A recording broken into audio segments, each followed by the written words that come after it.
Should start, I think. Good afternoon. Hello. So this is our final week about metric spaces. Our main topic for this week is going to be this hyperspace where fractals live. We're going to define it, and we're going to show that it is indeed complete if you start with a complete metric space. But before that, we have to finish the proof of this factorization theorem about compact subsets of complete metric spaces. And even before that, I wanted to mention two corrections. So first of all, I gave this exercise last week. And I said that if you were to take an open ball and then close it, take the closure, you would get the closed ball. And if you were to take the closed ball and look at the interior, you would get the open ball. This is true, but only for RD.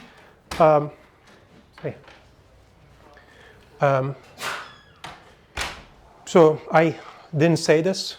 So without assuming this, it is not indeed correct.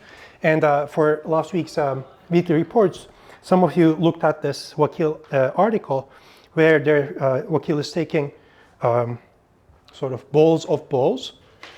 So let me right here. So something he does, for instance, is that takes a subset and then looks at the R ball, R closed ball, centered at A. I'm going to remind you later what this meant. Let's just leave it like that.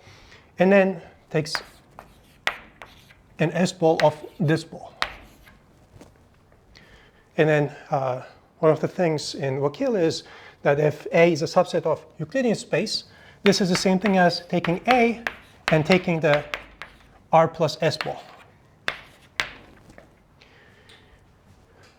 for A subset in R2 or Rn. So it's also an interesting idea that in general, you can still look at these subsets for a metric space. And it turns out that they are not necessarily equal. Okay? So this inequality in general is similar to this inequality in general. In the Euclidean case, it works. In general, it may not. So, okay. The second one is, this is like a minor point, but when we were proving that the opposite side of this, so last time we were assuming that A is compact, and we showed that A is closed and totally bounded. In the proof, compactness implies totally boundedness. I wrote, I think here, 2 epsilon 0. It should be 1 epsilon 0, but ultimately it doesn't really matter that much. It gives the same thing. Okay. So this week, so now we need to do the opposite, the converse, meaning we need to assume that a subset A in a complete metric space X is closed and totally bounded. And then we want to show that it is compact. So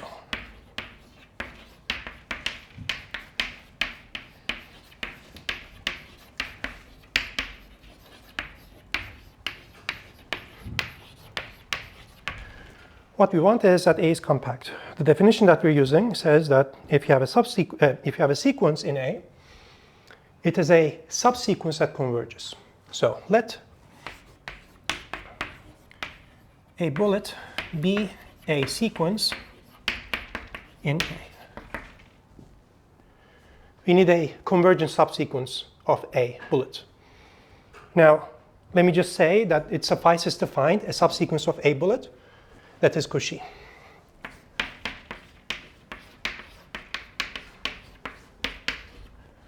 Find a subsequence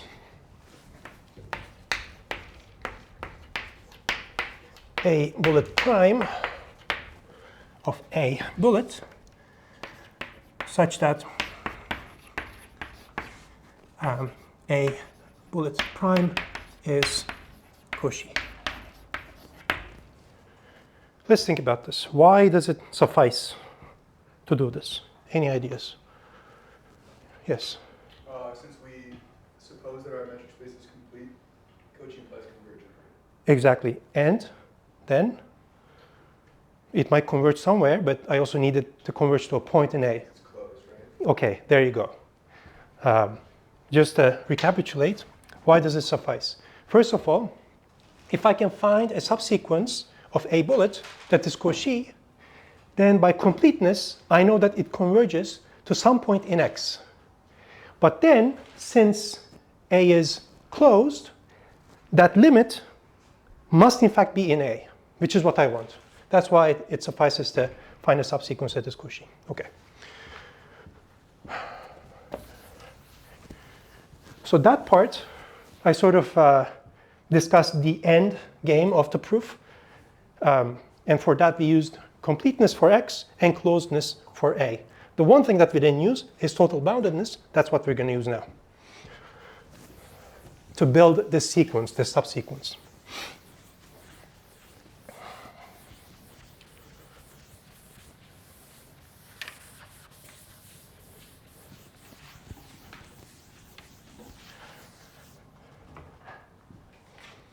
Okay.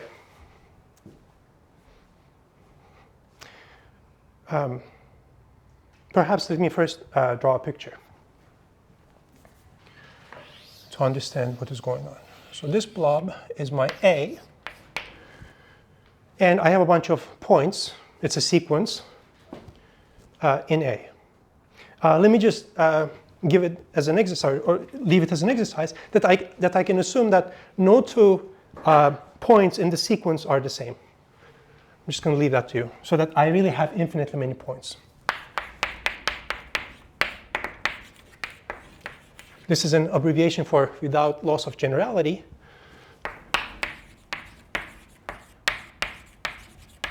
Can assume that if I have two distinct indices, then my terms are at distinct points. So that means that this sequence is not so that I keep hitting the same point, or it's not that I keep sort of like hitting 2 points all the time. Why? Because if that were the case, I could just take one of these subsequences. I could sample it so that it keeps hitting this all the time, and it certainly converges. So, okay. Now,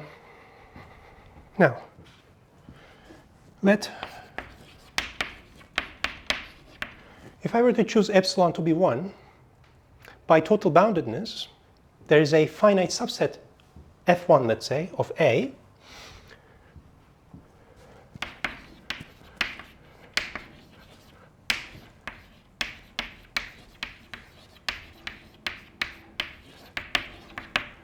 There's a finite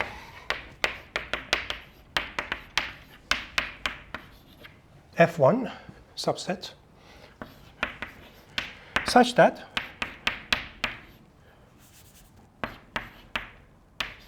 any point in A is at most one distant from some point in F1. So let me remind you this notation.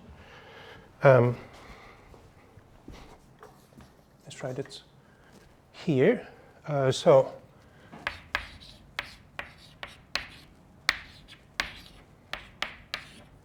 this is the union of all the balls whose centers are in B of radius R.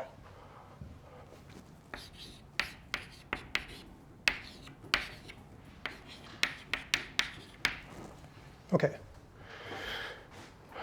Now, this means that, so let's say that my finitely many points are here.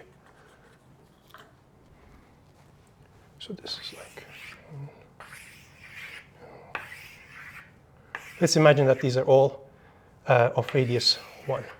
It doesn't really, this total boundedness doesn't really say anything about the centers of these points, exactly where they are. It just says that they exist. Okay. Now, here's a dynamical idea, and this is recurrence.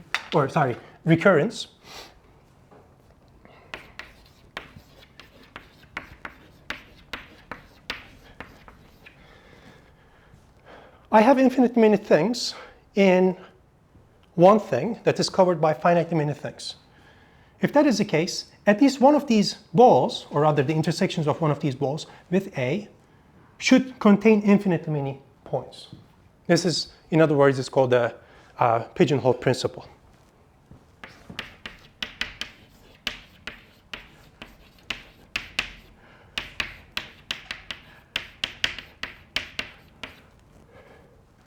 There is some point, so there's a center, such that, let's say, B1 in F1, maybe there are multiple, all I need is one, okay? Such that A sub n is in the B1 ball. I guess this was open. Let's use open. Intersected with A. For infinitely many n. I'm not saying for all but finitely many. I'm saying for infinitely many. So maybe sometimes it hits somewhere else, but still. For infinitely many n. So let's say that let's say that this ball is the one that I'm choosing. So what I'm saying is that I have the sequence that keeps going around in A, but certainly infinitely many terms of it hits this piece, so the intersection of the ball with A, okay?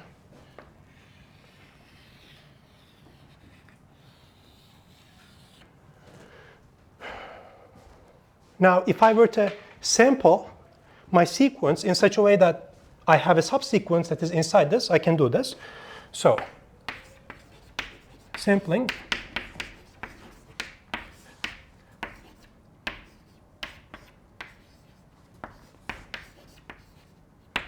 I have a subsequence, A bullet 1, so the first sample, such that any term in this subsequence, hits this. Okay? Any questions about this step? So what I'm saying is that, oh, you know, my original sequence A, it might sort of like move around, but I'm just going to skip the time if I'm not hitting this particular guy. And I know by the recurrence, by pigeonhole principle, that there's at least one of these balls. Okay? Now, this allows us to set up an induction argument. Because recall one of the exercises from last week was that if I have a totally bounded set or subset, any subset of it too is totally bounded, which means that this subset is totally bounded.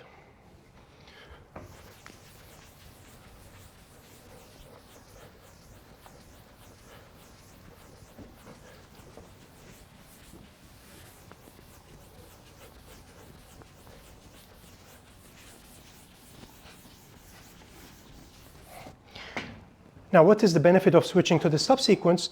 Now I know at least that any two terms in the subsequence are at most too distant from each other.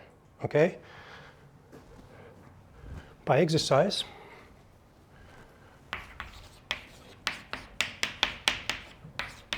from last week.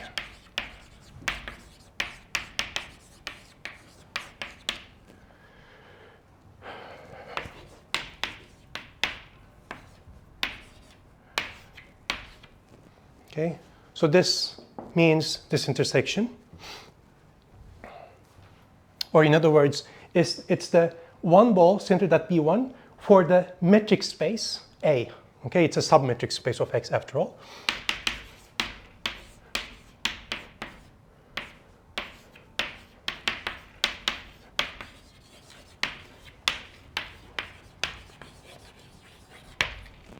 Okay.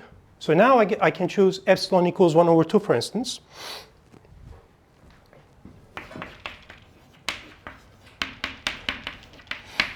Now there's a finite subset of this set, finite.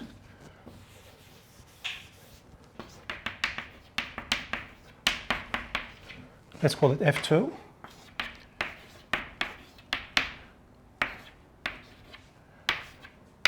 Such that the 1 over 2 ball around F2 covers this whole thing.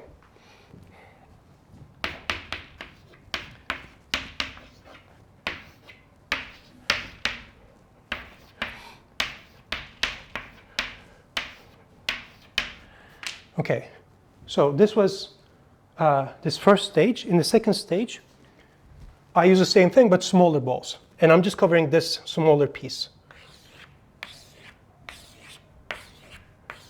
Maybe I need more, maybe I need less. Okay, but I get to cover. Okay? By recurrence, there is some point here such that if I were to sample this subsequence to get another subsequence, which is a bullet to the 2, then I can stay in that smaller intersection.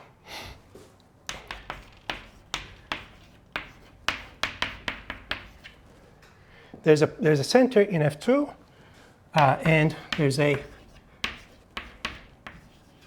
subsequence of this sequence, which itself is a subsequence of A, which means that this too is a subsequence of A, such that for all n, this really is inside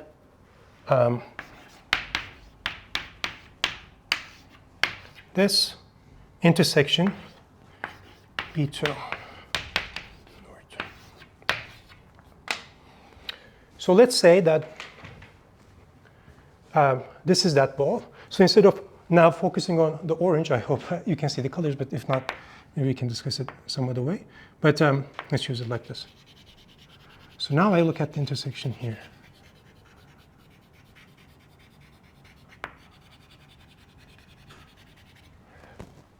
Okay? And it has a center, of course, this guy.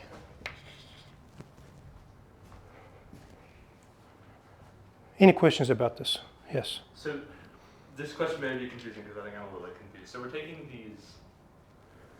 the totally boundedness and then taking that as an intersection, totally bounding that because it's totally bounded under Yes. the exercise, and then choosing another intersection further in within. Yes. Okay. Yes.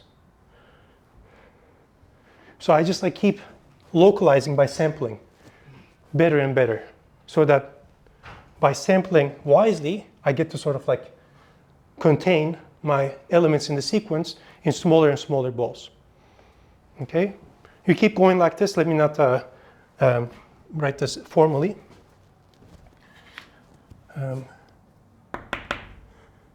So we have the original sequence, and then we have the first subsequence, and then the second subsequence, and then the third subsequence, and then the nth subsequence, of course. Or maybe m, I should say. Okay. Because I keep sampling the previous sample that I had. So it gets better every single step. Okay? So now, define, maybe I should write it over there.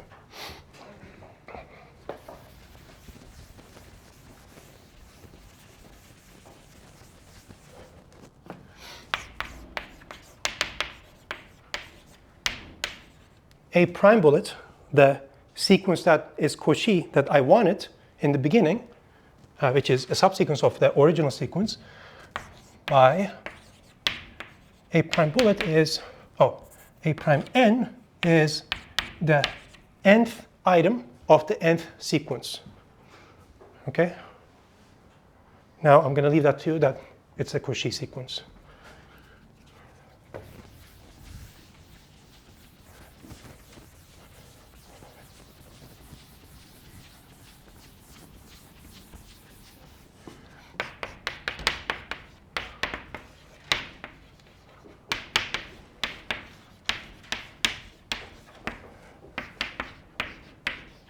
Hence we're done. Okay? That's a very good exercise. It would really make you think about this proof. Any questions about this thing?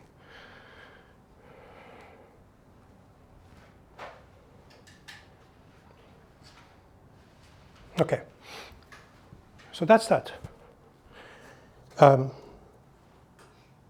Okay. So now let's focus, let's switch over to hyperspaces.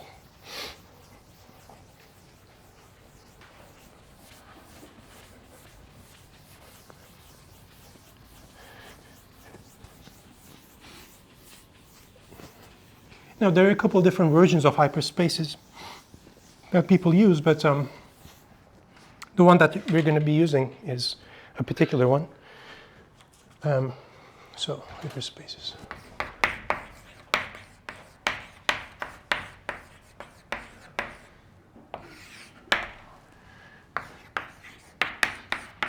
Let X be a set. How many of you have heard of something called the power set? Oh, yes, question. No. Oh, okay. Okay. Power set. Okay, some of you. So this is sort of the most general hyperspace you can look at.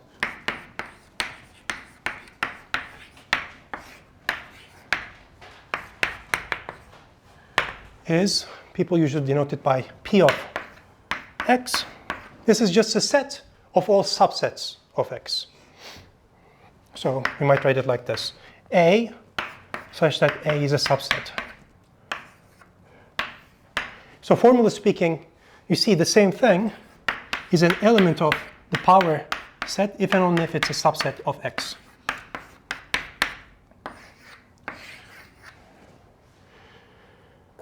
Okay, so this is an item that you assume that you can do when you're trying to build math for the first time and stuff.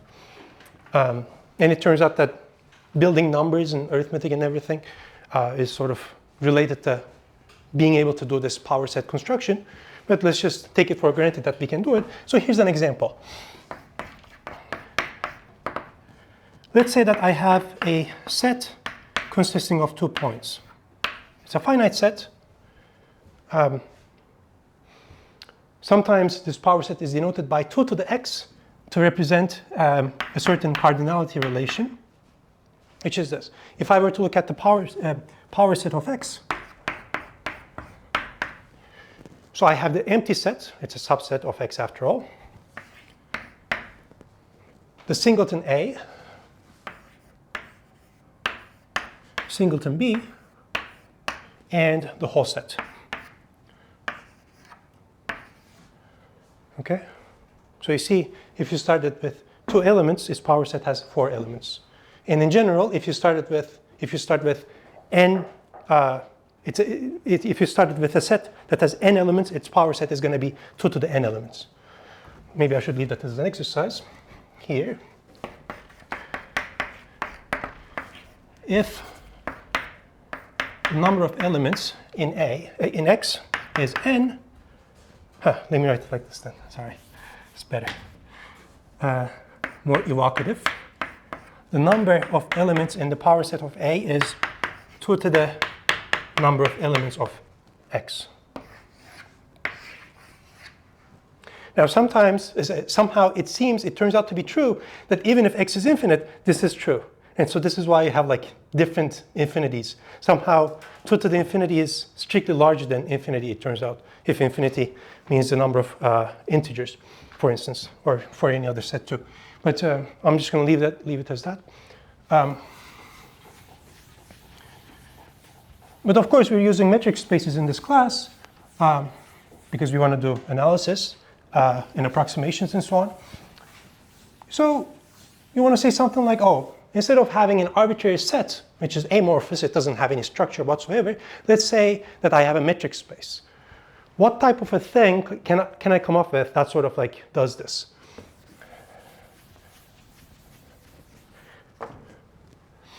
So. Can you rephrase the question? Yes. That previous question you just said. Let's go metric space. Oh yeah, so I'm writing it. Okay. Yeah. Let X be a metric space.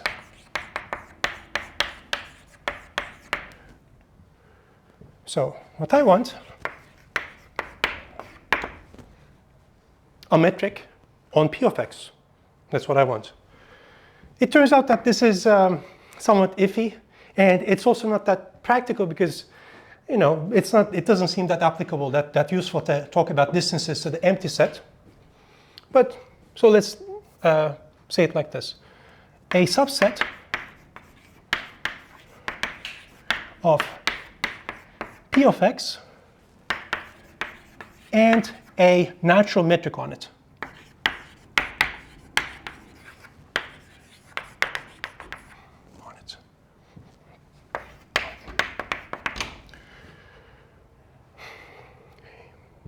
Now there are a couple of versions. The one that we're going to use is going to be the collection of all non-empty compact subsets, okay, of X. So consider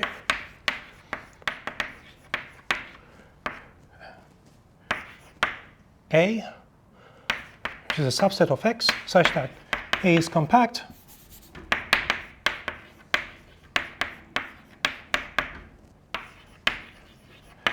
and non-empty.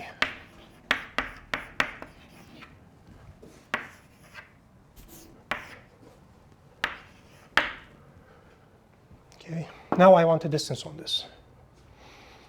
Let's switch over to some other example to sort of imagine what type of a set this is.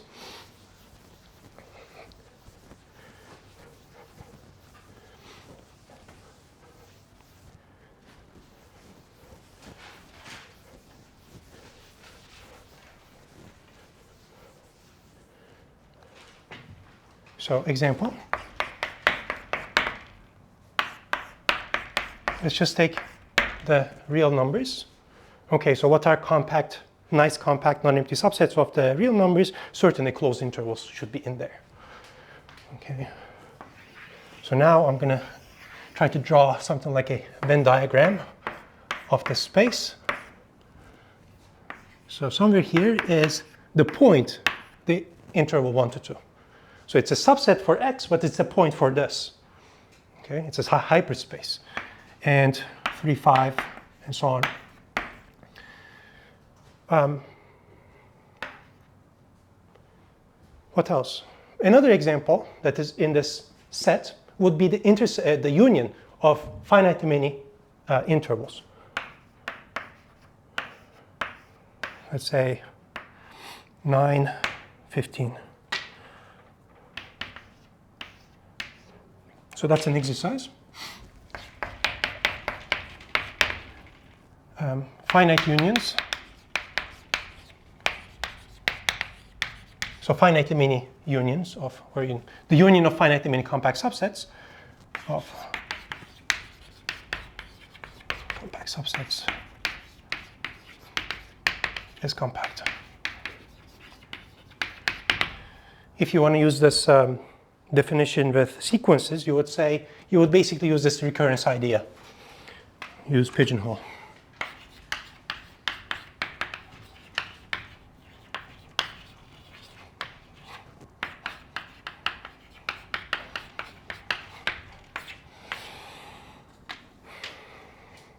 Okay, what else? Well, the Cantor set is in here.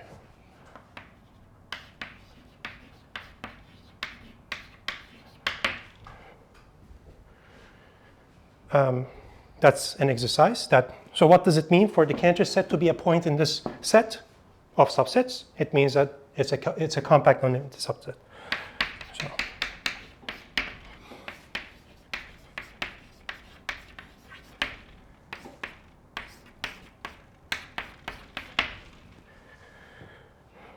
Maybe we should talk a little bit about this.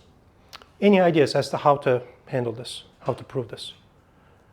So you can try to use a definition. You would take a sequence in the Cantor set and you would try to come up with a subsequence that converges. Right? That's like using the definition. Or you can use a technology, which is a theorem. The theorem says in a complete metric space, a subset is compact if and only if bounded, totally bounded and closed. But here the set is R, which is so. And for R, there was an exercise that we discussed last week. Total boundedness is equivalent to boundedness.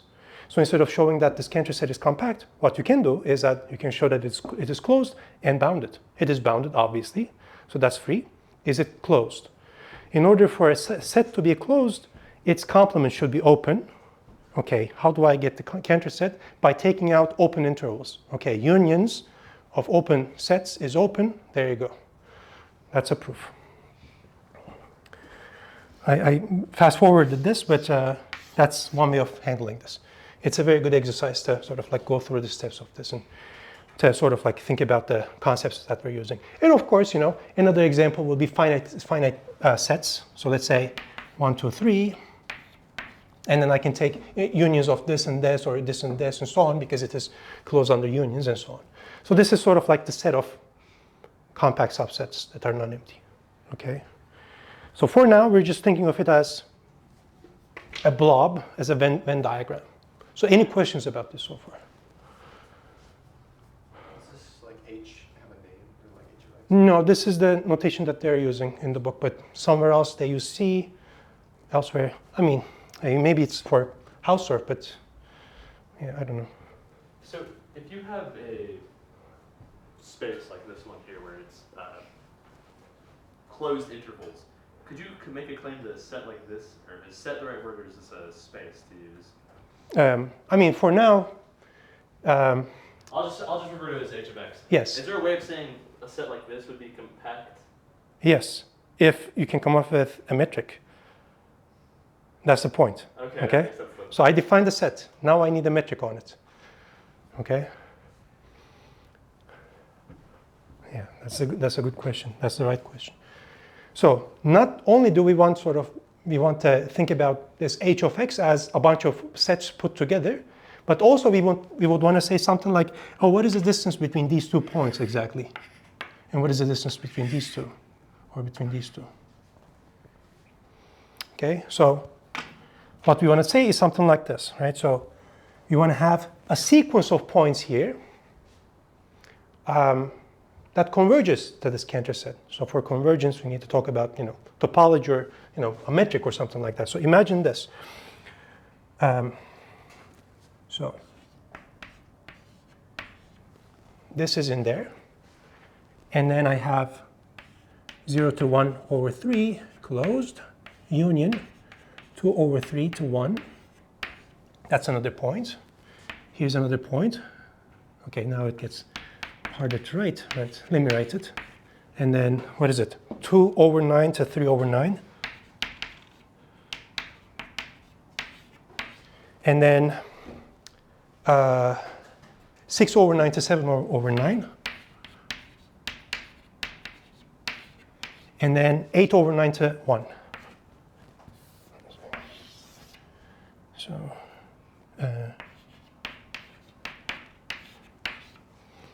of course, this is the first step that generates the Cantor set. Now this is the second step. This is the third step. Okay? We want this. You want to think of these items, these subsets, as a sequence in here, such that this sequence converges to this point, the Cantor set. Okay?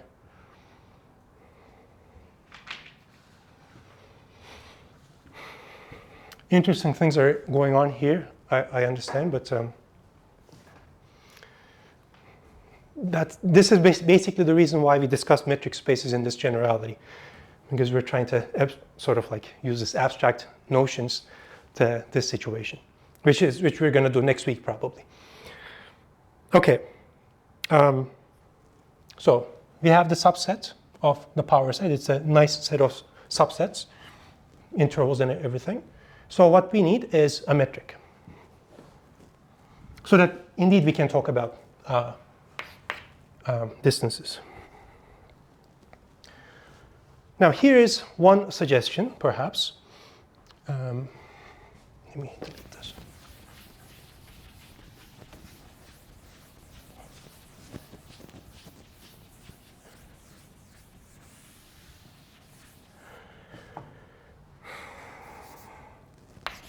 Attempt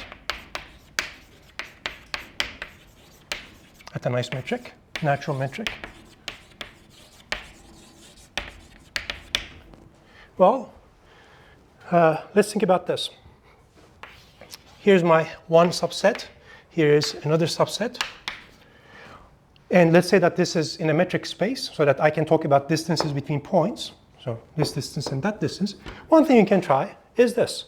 You can say, oh, the distance between these two guys is, well, I can sample a point from A and sample another point from B, And I can talk about the distance from the element A to some element in B, and then I can minimize that. So let's say d bar, let's define this function.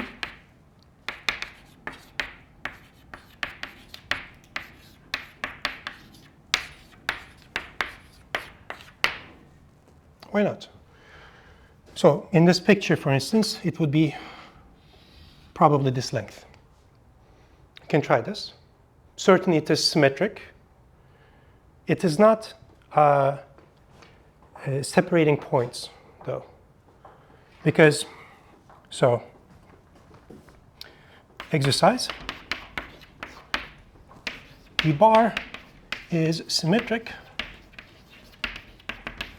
does not separate points.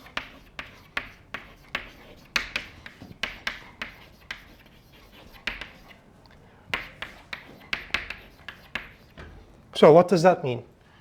If you go back to the definition of a metric space, what I want the bar to satisfy is that if I have two distinct sets, I want their distance to be positive.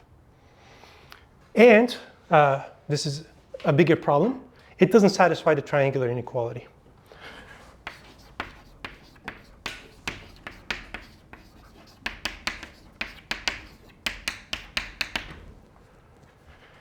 And recall from week 1 that if a function does not satisfy the triangular inequality, that's a bust. There is nothing you can do to sort of massage it to make it satisfy the triangular inequality. You're done. That's not going to work.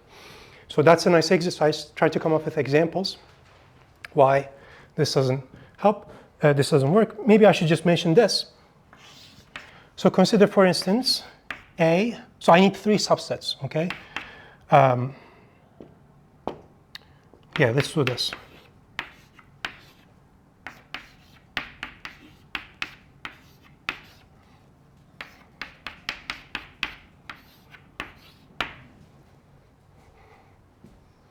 Okay? When you think about this, I guess that's an example now. Let me keep drawing here.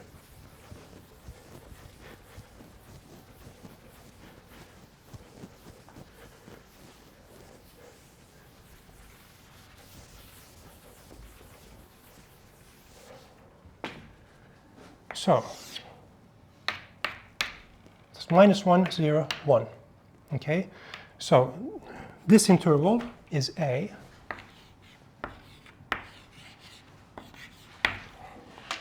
This interval is B. And their union is C.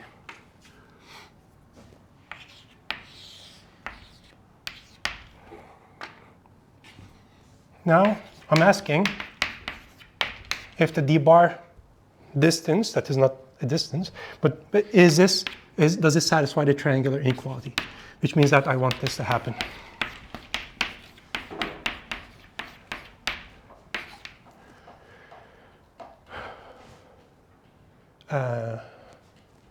Maybe I want something different, actually.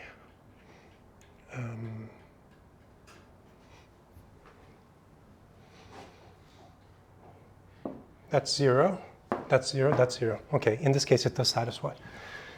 So let's do this. Okay.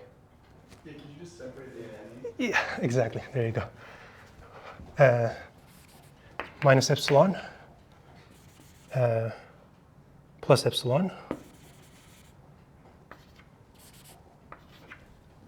Okay, now I separated them by an epsilon.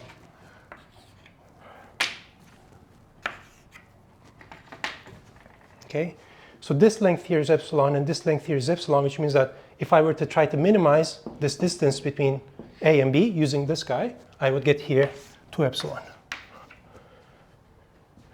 But A is included in C, so you can minimize it to 0, and likewise this.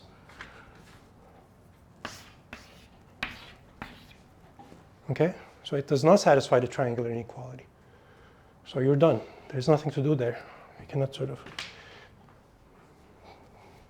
apply some transformation or something like that to make it work. I'm not saying that it is useless. In certain situations it is useful, but not for defining a metric. Okay, and I don't really care even about these other items because the triangular inequality is the main thing. Okay, and that doesn't work, so that's not helpful whatsoever. Any questions about this so far? Okay, so now we're going to define the distance that does work. It has a couple different definitions. I'm going to list them, but I'm going to give that as an exercise to verify that indeed these definitions are equivalent. And then we're going to spend some time with one of the definitions that Barnsley sort of spends some time, because that is somewhat intuitive and useful to use and everything. So, and in the book, this is called Hausdorff distance, but it turns out, people looked into this history of this, a Romanian mathematician by the name of Pompeiu came up with, in fact, this idea. And then Hausdorff had a sort of, he was like famous, and he had a book on set theory, and there he was mentioning it. And he actually referred to the PhD thesis of this other guy, Pompeiu, that came up with the distance. But of course, people just decided not to attribute it to him. So,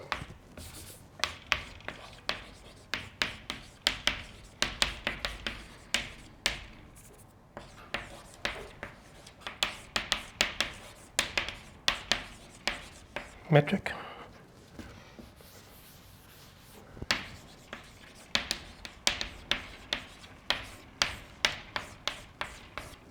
So maybe you should write pH of x or something, but I don't know. So I'm going to denote it by this. D sub h. If you want, you can write d sub h of x to sort of like refer to x. Let's leave it like this.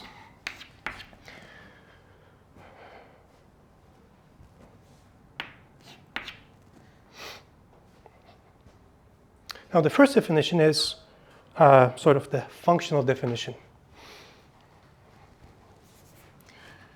Because instead of thinking of subsets as points in this hyperspace, you can think of them as functions. Okay? We discussed this last week. Instead of A, look at the function that takes an input as a point and gives back the distance of that point to A. So this is a Lipschitz function, like we discussed last week. And so what I can say is, oh, the Hausdorff distance between, or Pompeiu-Hausdorff distance between A and B is nothing but the supremum distance between these two functions that we had in the first week. So supremum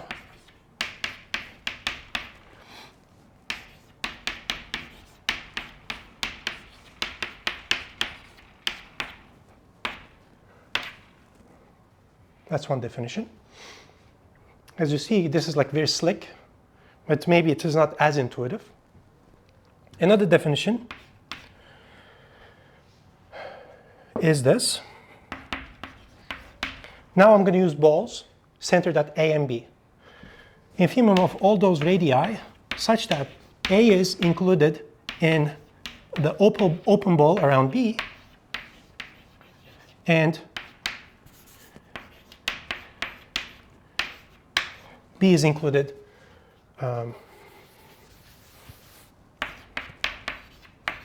in the open ball around A. Okay, we're going to discuss sort of the intuition behind these ideas, but let me just finish writing this. The third one is maximum of two things. This is a new symbol that I'm going to define.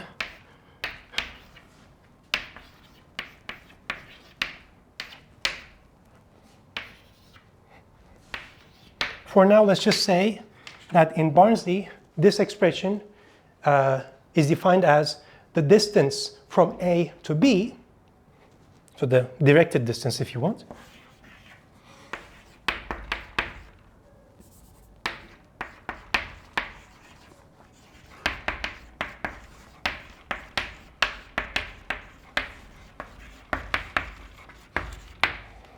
The reason why you're taking the maximum here, here you have the distance from A to B, and here you have the distance from B to A. So the reason why you take this maximum is so that you make it symmetric, ultimately.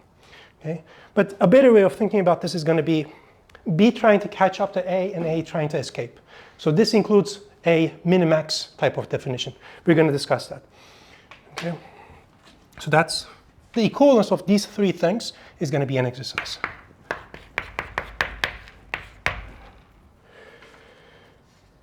Okay. Any questions so far? Isn't this like the third one kind of the same as this if you replaced inf with sup? Almost. Okay. You want to do minimax. We're going to do inf in sup. Yeah. Like you're going to take the inf first and then you're going to... Yes. Okay. Yes.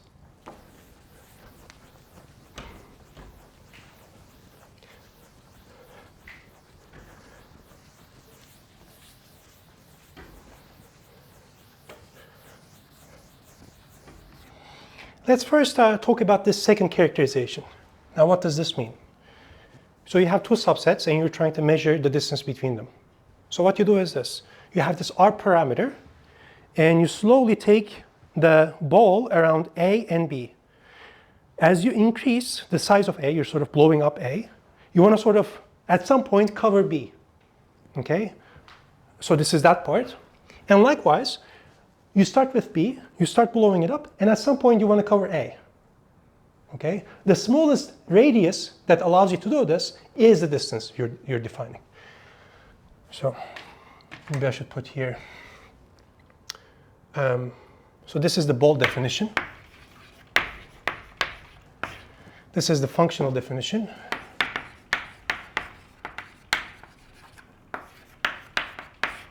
And this is the minimax definition.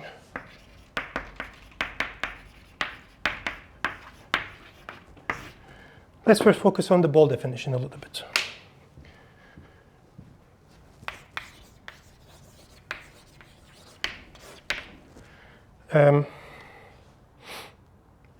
So let me just take something like this. This is my A. And this is my B. Okay. Let's first start with this. I'm taking the R ball around B. So, something like this. I'm growing B. Keep taking R larger and larger. And I know that at some point, this is not a circle anymore, but at some point, I got to cover A. Okay, so let's say that this is R. I do the same thing starting from A. To symmetrize,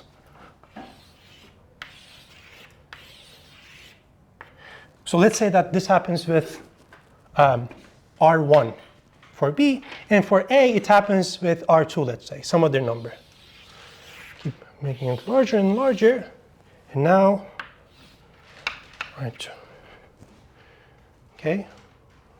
And then you take the smallest one of these, so that both of these situations hold. Okay, that's the idea, that's the intuition. Any questions about this so far?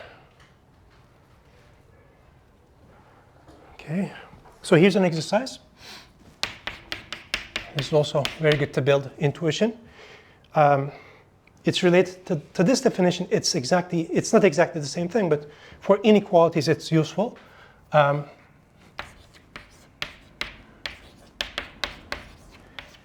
Relative to this Pompeiu-Hausdorff distance, the distance between A and B is bounded by R if and only if these inclusions hold with the boundary included.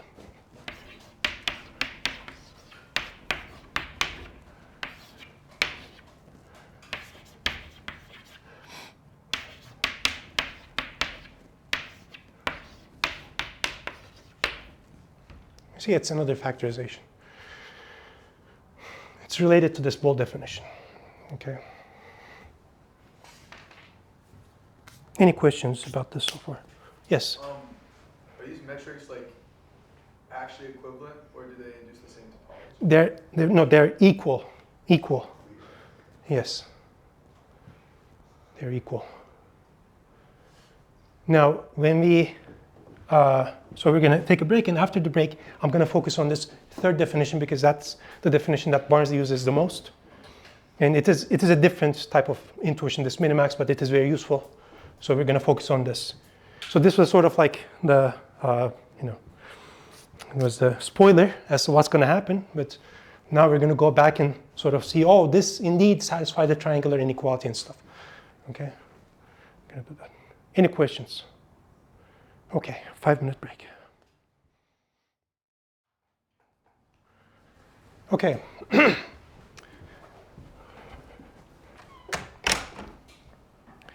So here's an exercise related to this functional definition. And this is a general idea. It's called the transport of structure. This is the version for metrics. Let's say that I have a set X and a metric space Y with metric D sub Y. And let's say that I have a bijection between X and Y. F goes from X to Y.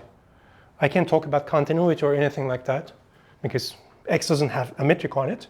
But you can, what is called, pull back the metric on Y to define a metric on X, which is this. Take 2 points in X, send them to Y, then measure the distance relative to this dy distance on Y. Okay, this is a metric on X. On X. Okay, so that's a nice exercise. You can, this sort of idea is rather general. You can do this for inner products, other things, differential forms, everything. And here, this is really related to this, right? Because you can imagine the function, just use green. Imagine the function phi that goes from h of x into the space of continuous functions. You take an a and send it to this distance function. It's not exactly a bijection, but it's an injection. It's injective, which means that its image is a subspace. It's a metric subspace. And on that metric subspace, that is the distance that you're using. So this is a fast way of showing that this Hausdorff distance, at least this definition, gives you a metric. Okay? So this is something for you. Let's go back to this minimax definition. And indeed, let me also mention this too. Next time on Thursday, we're going to have this proof that if you start with a complete metric space, then indeed this hyperspace with the Pompeiu-Hausdorff metric is itself complete. Which means that you can, if you can come up with a Cauchy sequence, so it's a sequence of subsets that is Cauchy relative to this Hausdorff distance, then it is a limit. That limit is going to be the Cantor set, or the attractor of the iterated function system later on. Okay?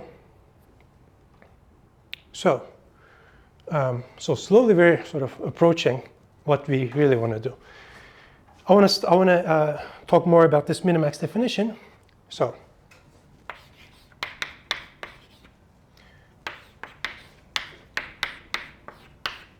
I take 2 compact non-empty subsets, A and B, so these are subsets of X.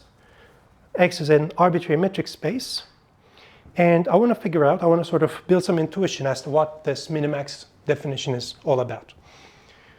I didn't even define the symbol that I used, so we're going to define it like this.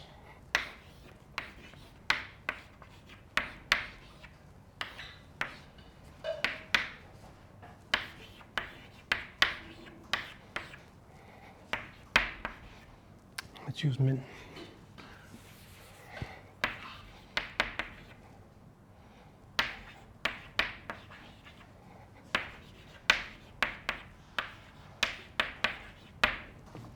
That is the minimax. Okay, that is the definition of this symbol. Now, inside is this function that we saw before.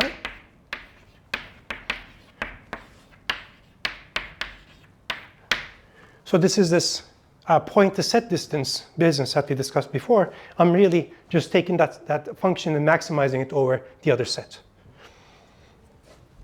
Okay? So this is directed. In a second, I'm going to discuss an example to see why D from A to B is not the same thing as D from B to A for this definition. But for now, let's just look at this. So here is sort of how I'm sort of imagining this. I have A and B. So how to make sense of this minimax? I'm imagining A and B to be two teams. If I'm looking at this, you see B is going after A. So B is predator, A is prey. That's how I'm imagining it. So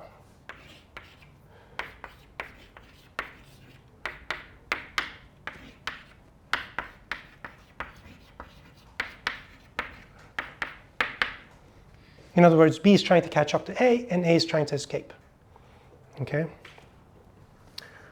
So inside A, I have a bunch of points. And inside B, I have a bunch of points. I should also say that for this interpretation to work, A has to be omniscient. So A somehow knows what B is going to do, but not vice versa. Okay? A omni.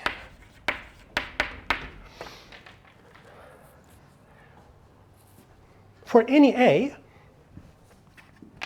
in A, take a point. Now the people in B, so the points in B, they are trying to catch up to that point, okay? So they're sort of doing their best. A knows this, and based on the knowledge that A has about B's strategy, A does the best thing to get away. Okay, so A sort of say, oh, I'm going to use this point. That's sort of the idea. To me, this it's kind of silly, but it worked for me. So when you're computing things, at some point, it all becomes syntactic. So I think it's useful to have sort of like a more intuitive understanding of these kind of things. Any questions about this so far? Okay.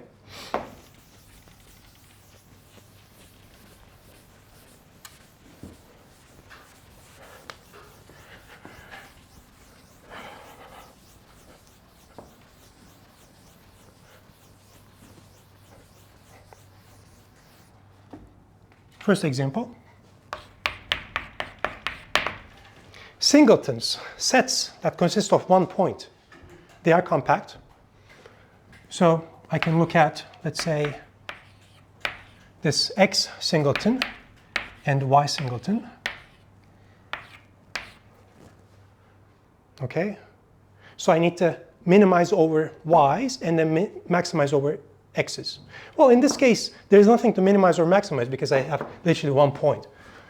So this is this, and the same thing here. Okay, which means, because recall that one of the definitions of the Pompeiu-Hausdorff distance was the maximum of both of these directed distances.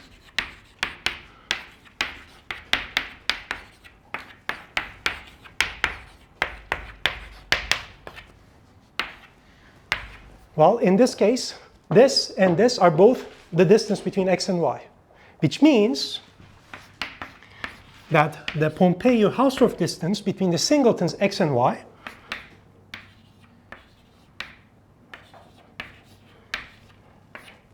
is literally the same thing as the distances between the points.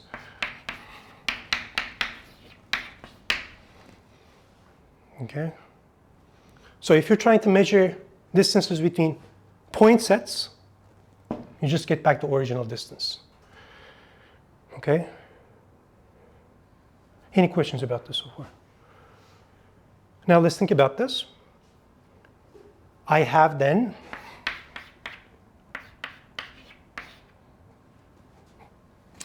let me write it like this. Thus, I have a function, let's call it psi, from x to h of x.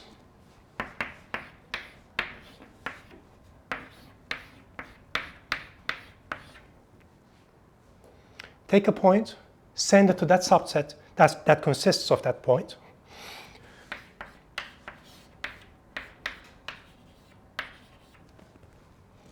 That's a function. I'm saying that this is distance preserving. If you go back to week 1, we defined, I'm literally saying that this function preserves distances.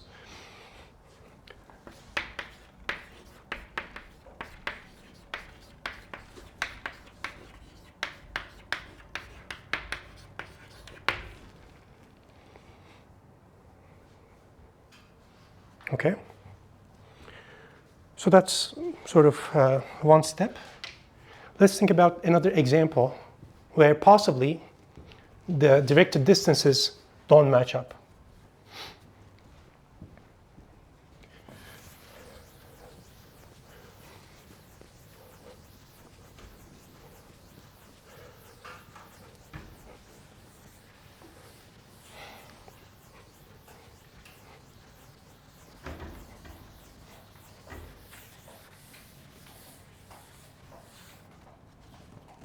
Let's think about this. I'm going to give 2 examples. And as usual, so points, okay, that doesn't give something interesting. But the next sort of sandbox should be intervals, okay? That's how we should try to imagine things. Let's look at A. Let's say it has 0 to 1, and B is 0 to 2.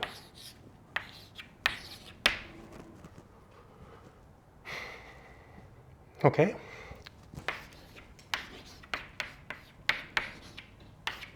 What should this be?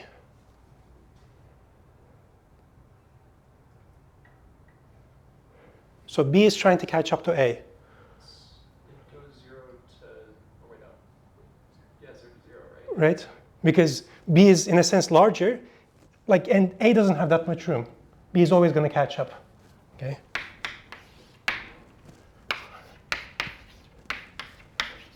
How about the other way around? Exactly.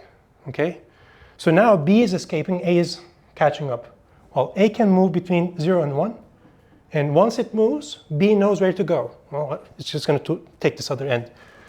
So that's going to be 1. So what is the Hausdorff distance between these 2 sets? It's 1, because it's the maximum of these.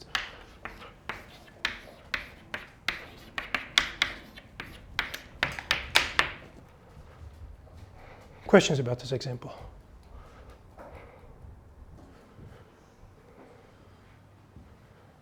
Okay. Let's think about this. A is -1 to 0. B is 0 to 2.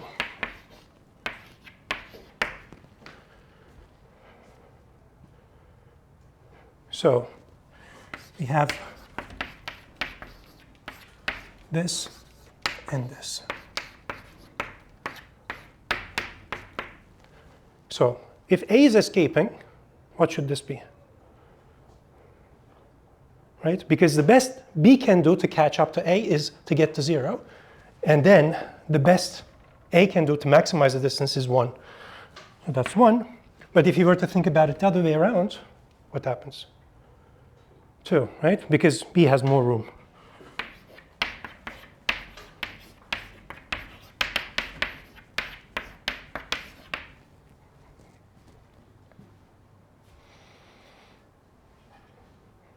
Questions about these examples? You always turn a pseudometric into a metric by, or maybe pseudometric's not the right word, but by taking the maximum of. If it's not symmetric, you're saying? Yeah. Yes, that's one way. Here's an exercise related to this.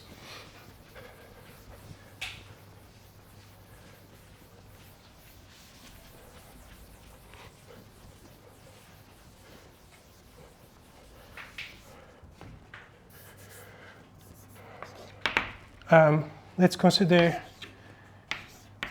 the H, let me call it infinity. Oh, sorry, H1 instead of taking the maximum of the directed distances, I can just add them up.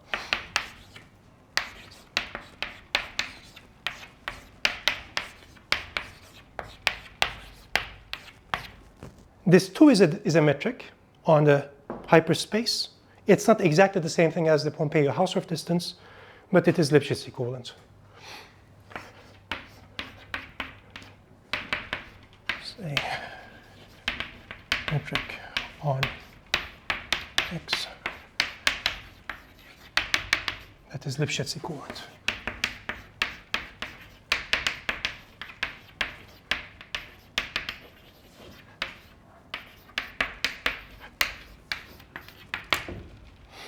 Okay. So if you want, you can think of this as the H infinity, because you have two things, and then that gives you a vector in the plane. So this corresponds to taking the L1 distance, or L1 norm. This corresponds to taking the L infinity distance, if you want. Exercise. How about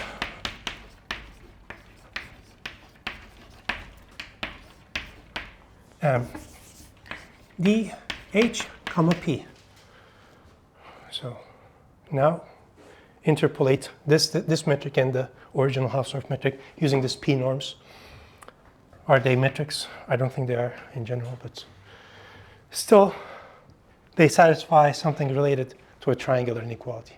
They almost satisfy the triangular inequality.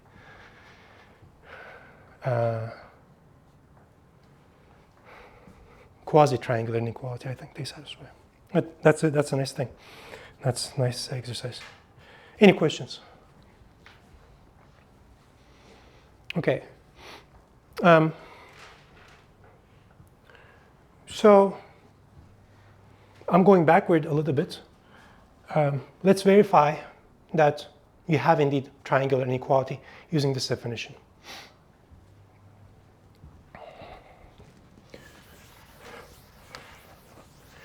I have 8 minutes.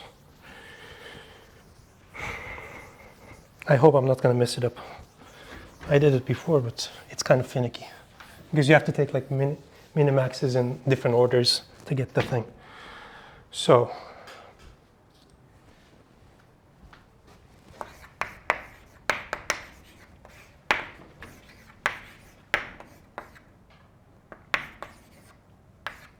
directed distance from A to B is bounded from above by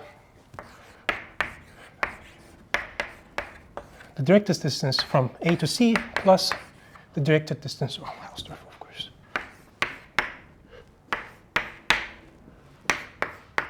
From C to B.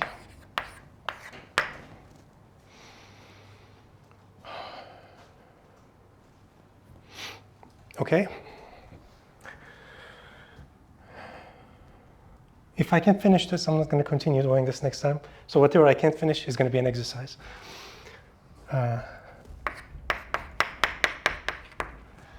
Okay, so let's start with this.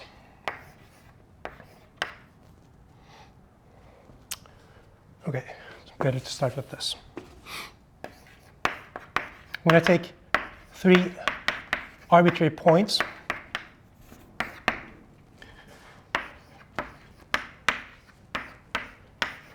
If I were to take points, I know that the triangular inequality holds. Right? D is a metric to begin with.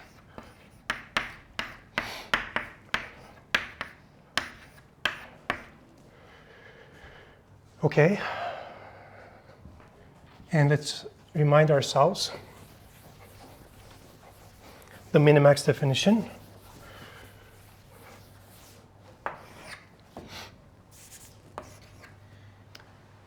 Let's use EF.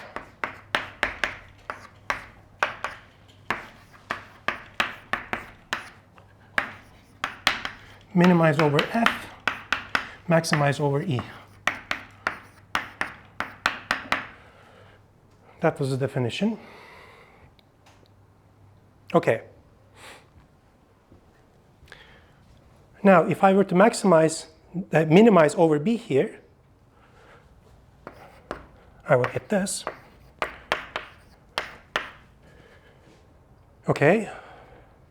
Then minimize over b this expression. This is constant in b, which means that you're going to minimize this. So you get this.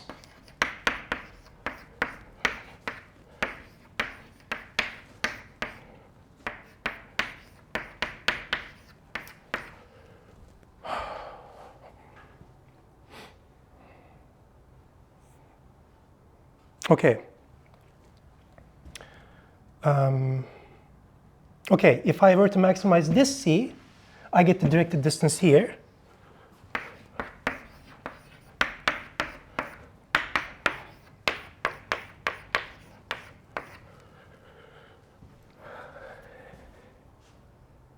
Okay, so this is bounded by this. Then I can minimize over lowercase c to get the, okay, get it.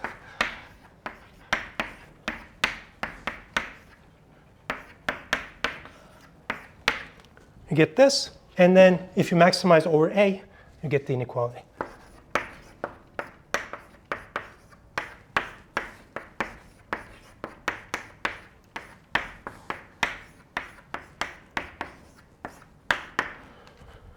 Okay, good.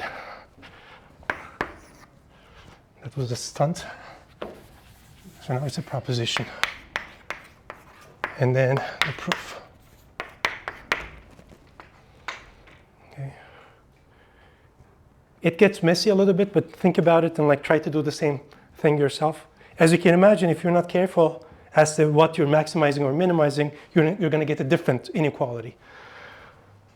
So this is nice. So the one-sided, so this directed distance satisfies not exactly triangular inequality, or perhaps it is the triangular inequality, but you cannot flip the positions. Now, if you maximize this compared to distance from B to A, you get a true metric. Symmetric, separates points, and satisfies the triangular inequality. Okay? Oh, I still have time. So, now, here's an exercise. That's an exercise in Barnsley's book, but it's very useful. We're going to use it. How do you relate the distance between unions of sets to the individual distances?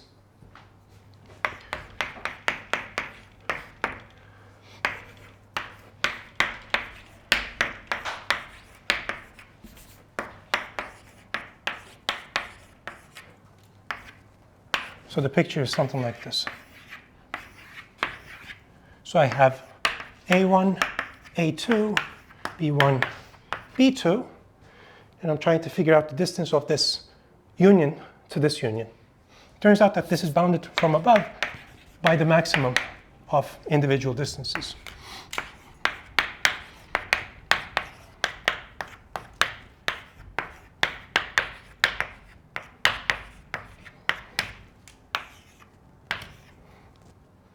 Which, yes? Sorry, can A1, A2 be disjoint? Yeah. I mean, I drew it like this. So here, when I was trying to intuit this, I was drawing pictures like this. So in this case, the distance between this thing and this thing should be bounded from above by the distance between this and this, is the idea. Yeah. You also need to, in your maximum, do you need to do like d sub h of A1, B2? No. You don't? No. So that means that you can minimize here over permutations if you want it, but it just gets more complicated and it doesn't really help, it seems like. This gives you that unions, finite unions,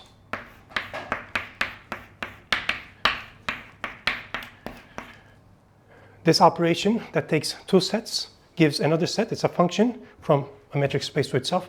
It is one Lipschitz.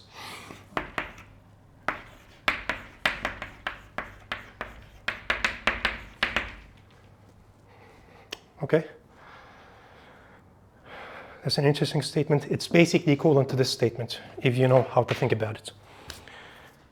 Any questions?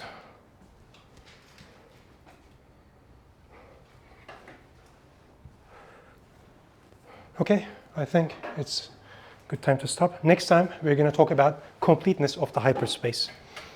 Thank you.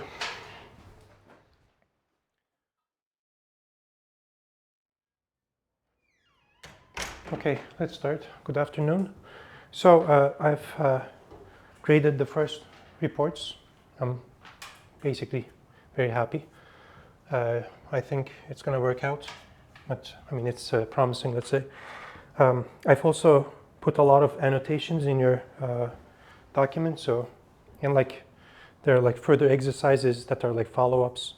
And some of them I don't have the answers to, but I would be happy to talk to you and like discuss what can be done and stuff like that. And we could learn things that way. And in certain situations, I said, let's talk about this in person. So that means that probably you should be talking to me about this, because like either I have like some idea that is like, you know, I'm lazy and I don't want to write it down, or like it's complicated and something like that. So, okay.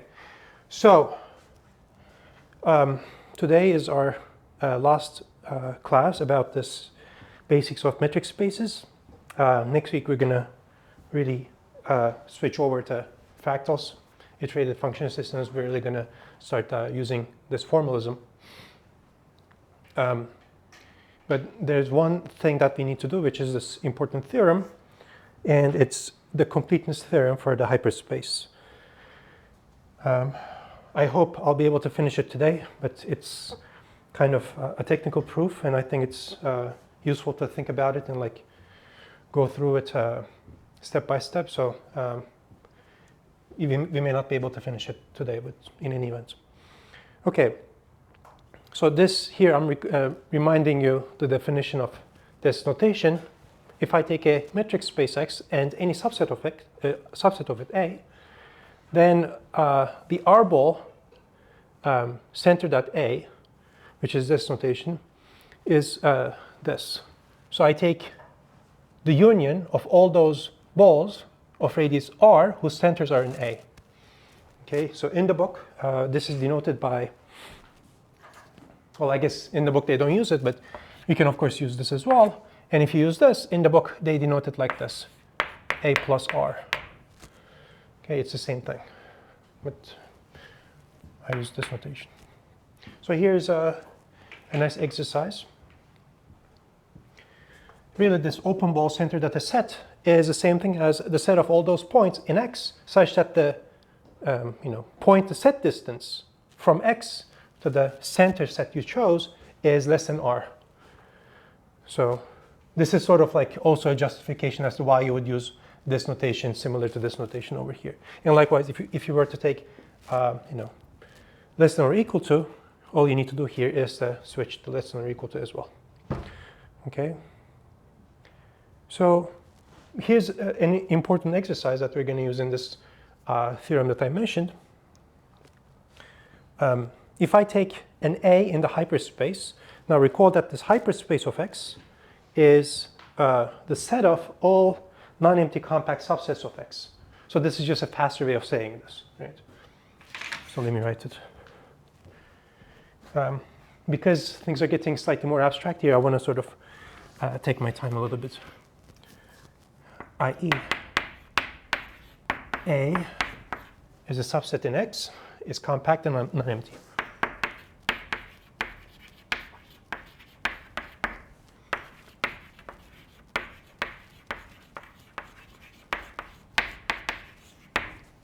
And if I were to take a radius R, and if I were to look at the closed ball centered at the set, in this sense, of radius R, this is not necessarily closed, but it is not necessarily compact, but it is certainly closed.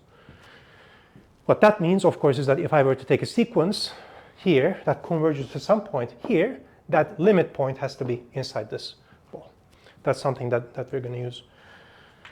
So any questions about these? Okay.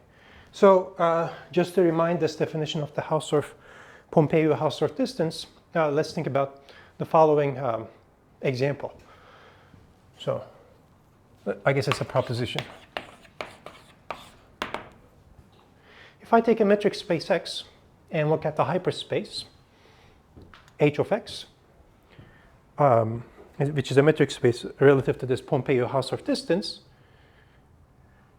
it turns out the finite subsets of X is dense.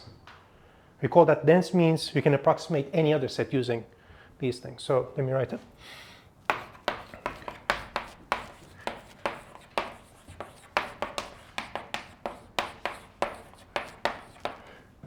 And let's say that, and let f of x be the collection of all finite subsets of x.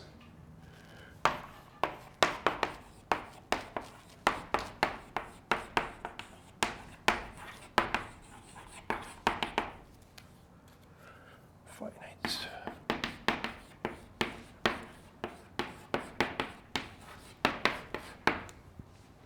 Now, certainly, finite sets are compact. If that is not clear to you, that's an exercise. So, finite non-empty subsets.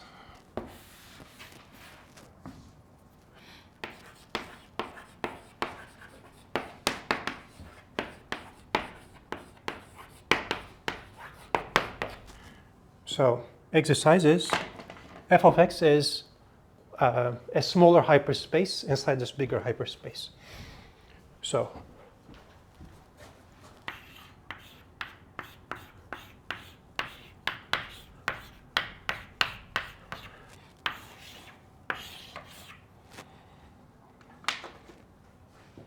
okay. Then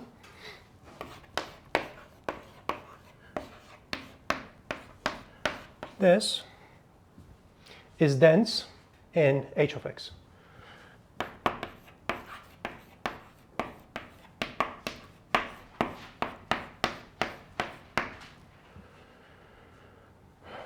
Recall the definition of denseness, or maybe I should ask, what is the definition of denseness? How can I write it more explicitly?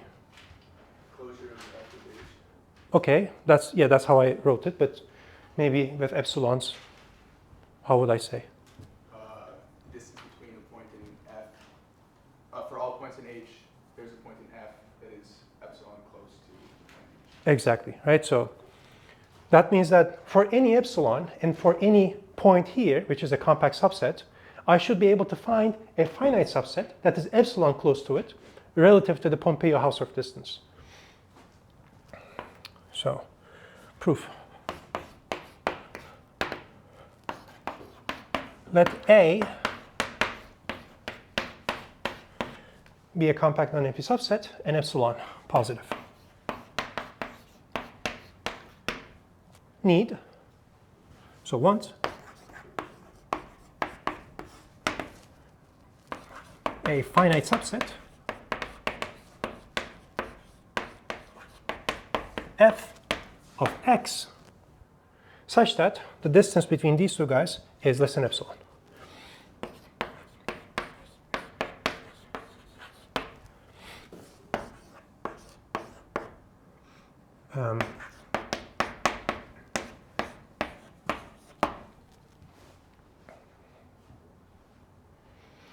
Let's also recall the definition of this Pompeiu-Hausdorff distance.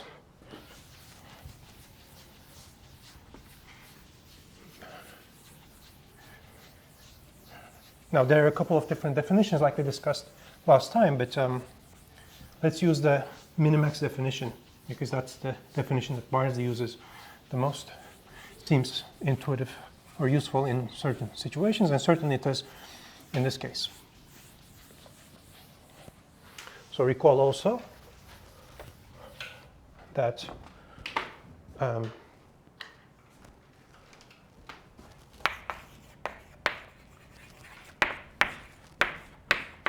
so if I were to take two sets, let's say K and L, this distance is the maximum of the directed distances,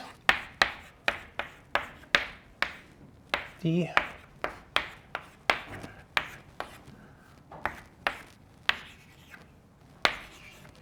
where this directed distance is a minimax business. So here, L is trying to catch up to K for this. So I need to do max, and then min, and then D, KL. Maximize over K, minimize over L. Any ideas as to how I can come up with this finite subset at this point? I have a compact set. I have an epsilon. I need a finite subset. Yeah. From the compactness, we have totally boundedness, and then we can take the centers of all those finite. Exactly, right? So we showed before that any compact subset is totally bounded, which means that for any epsilon, there's a finite subset of it, whose epsilon ball covers the whole thing.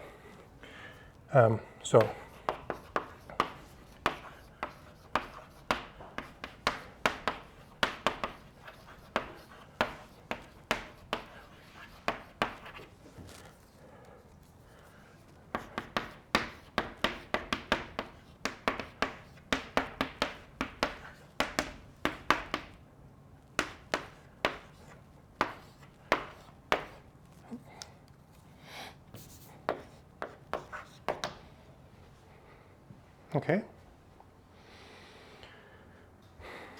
Now, one of the exercises from last time was that this distance between two sets is less than epsilon if and only if one is inside the epsilon ball of the other one and vice versa. So this is if and only if.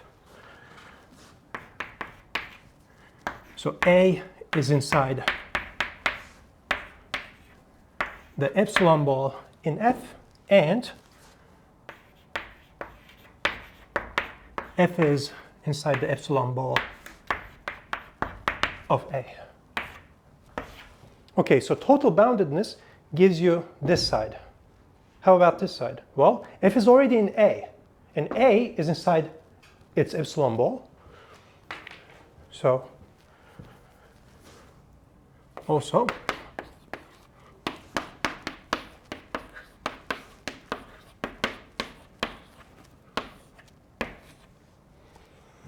so I have the two inclusions I need. Okay.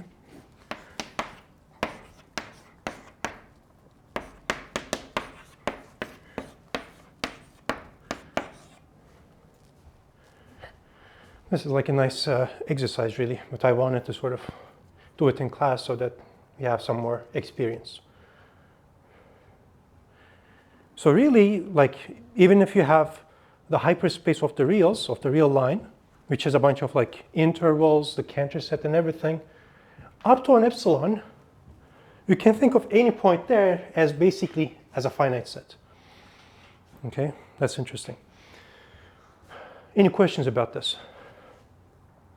Can you elaborate a little bit on that finite set thing you were saying there? I mean, I just interpreted what I wrote here.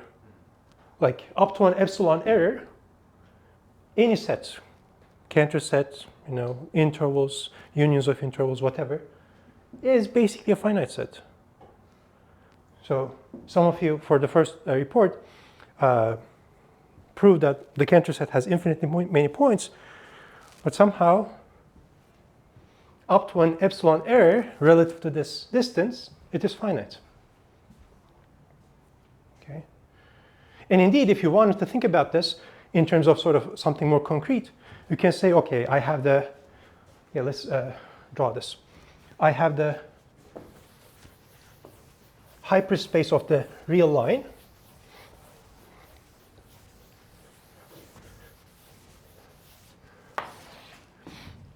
So for instance,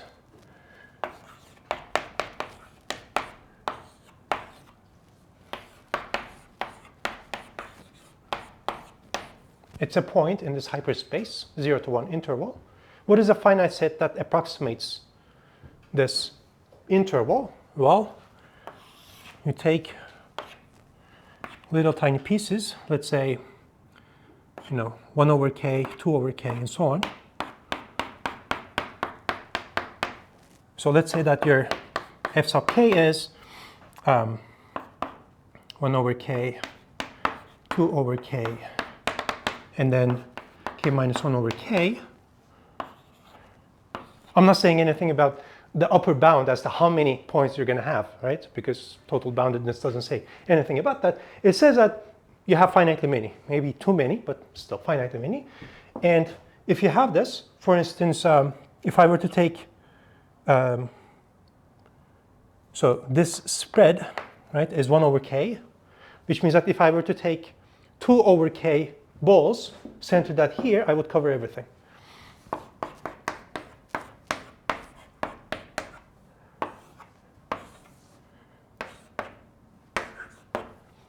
Which means that the distance between this finite set and the interval is bounded by this guy.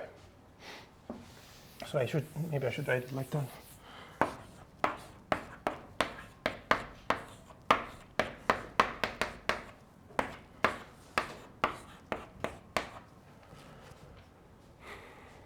Yes. So did you say that it was implied that there's finitely many points because it's totally bounded? Yes. Huh. Now, when we were proving it, we had this assumption that X is complete. But when you go back to the lecture, the videos, or if you think about it, for that direction, we didn't use that X is complete. In any metric space, any compact subset of it is closed and totally bounded. For the other way around, we needed completeness. So, any questions about this? So then would the standard Cantor set also be like an approximation for the 0-1 interval then? Within like an epsilon tolerance, I guess? No. No? Okay. I guess I'm trying to... That's a nice exercise. Compute the Hausdorff distance between the Cantor set and the interval.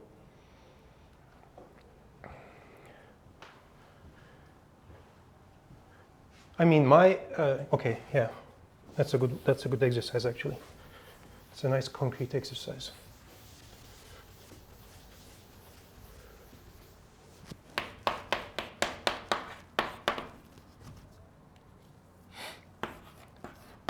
What is the Hausdorff distance between 0, 1 and Cantor set?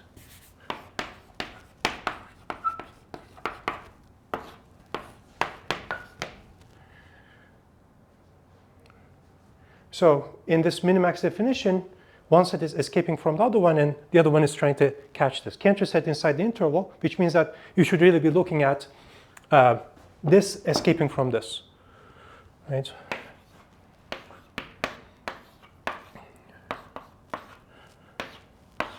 This is the thing that you should try to come up with. I would guess that the distance between these two is, what is it? 1 over 6. 1 over 2 minus 1 over 3, whatever that number is. Because my point is that, so Cantor set is going to be inside these, right? And this is going to remain. Okay. So when this guy is trying to escape, probably he's going to try, this guy is going to try using one of these points here. So probably he's going to use this point, and then the Cantor set is going to use this point.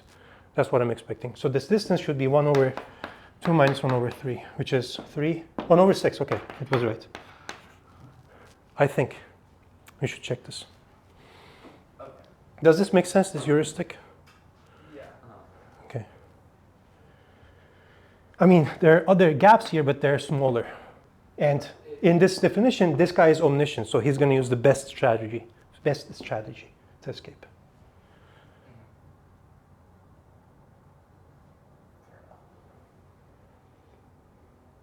But what you can, okay, once you do this, so now try to come up with a deformation of the Cantor set that approximates 0, 1 closer and closer. So there's something called the fat Cantor set, which is fat Cantor set, so it's like it's thicker.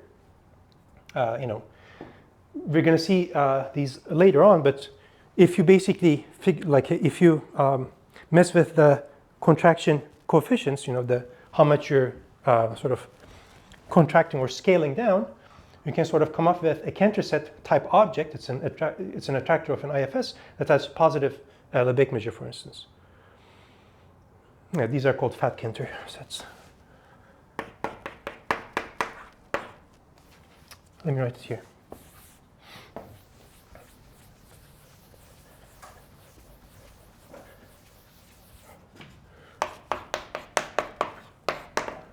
So let's say C sub epsilon is epsilon fat Cantor set.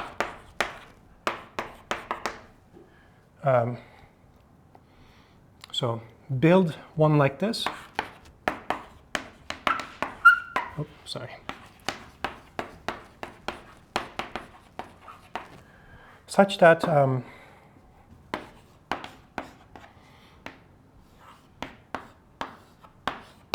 distance between the interval and C sub epsilon is, I mean, let's just say it's some number times epsilon.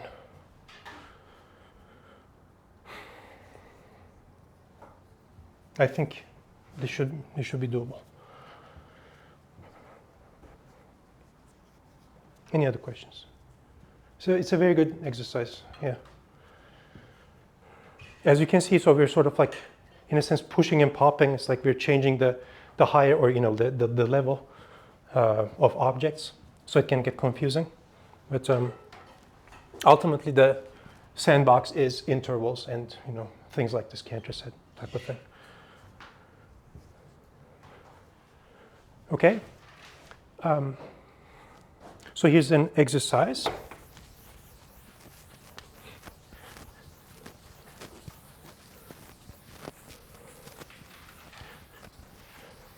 Oh, maybe before the exercise, maybe I should state the theorem that we need.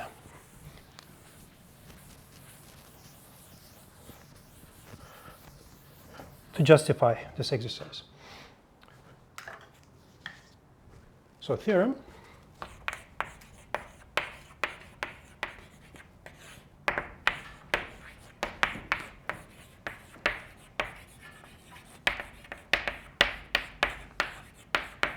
Let X be a metric space, then X is complete, Cauchy sequences converge, if and only if H of X is complete.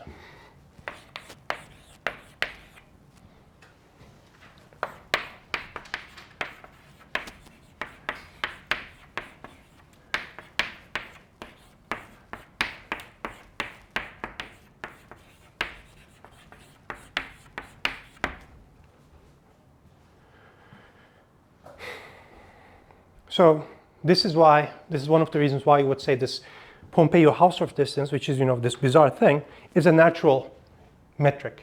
Somehow, once you use that metric, your hyperspace inherits this property of being complete. And it turns out that it is so good that it inherits other properties. Maybe I should leave those as exercises. So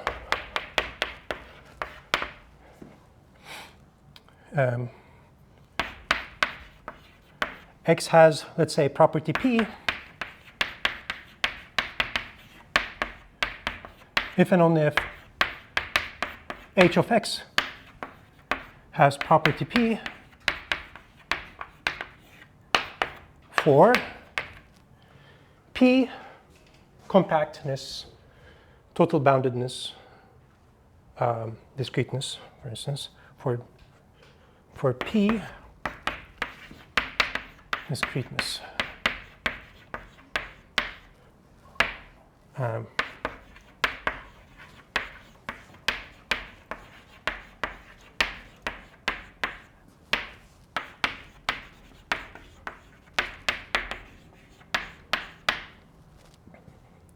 Now, the proof of these two are probably comparable to the proof of the inheritance of completeness.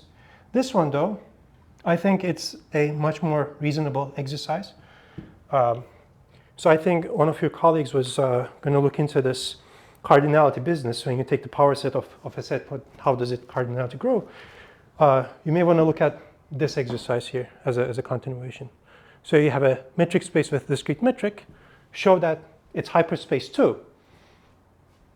The Pompeiu-Hausdorff distance on the hyperspace is discrete and vice versa. Okay, and as you can imagine, people are looking into other properties as well. There are many other.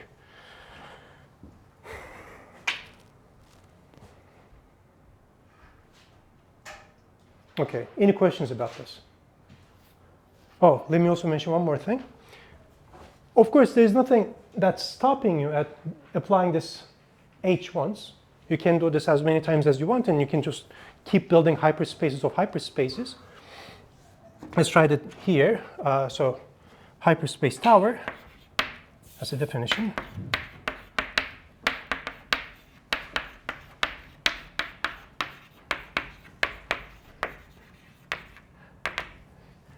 So let's say that H0 of x is x, and Hn of x is hyperspace of the previous guy.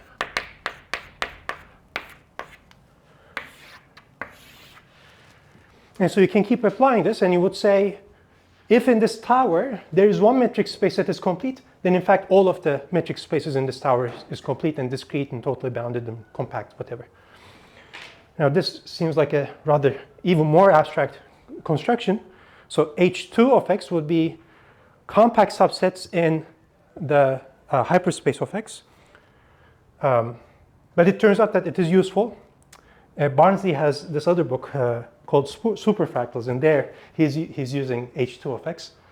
And in other situations as well, it becomes important to look at things like partitions and other things, which are like collections of subsets instead of just subsets. Okay.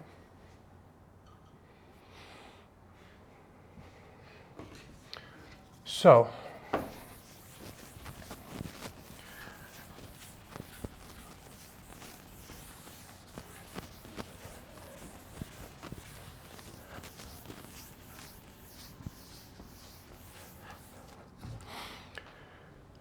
in this theorem, going backwards is easier than going forwards. So if you know that the hyperspace is complete, it's rather straightforward to get completeness for x. So let's first do that.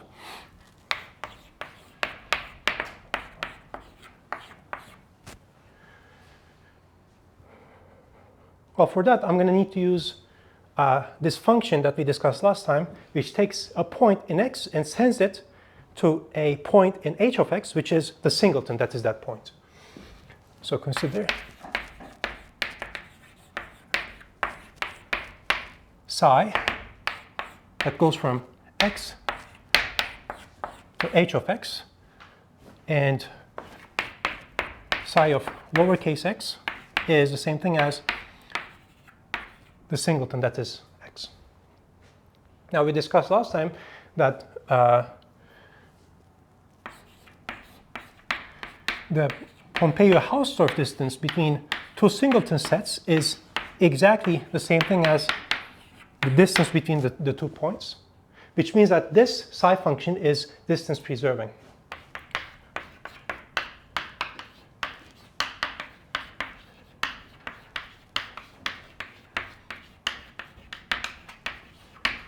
In particular, it is uniformly continuous. And I think one of you worked on this exercise. Completeness of a metric space is invariant under uniform homeomorphisms or biuniform homeomorphisms, which means that in order to show that x is complete, it suffices to show that its image in h of x is complete.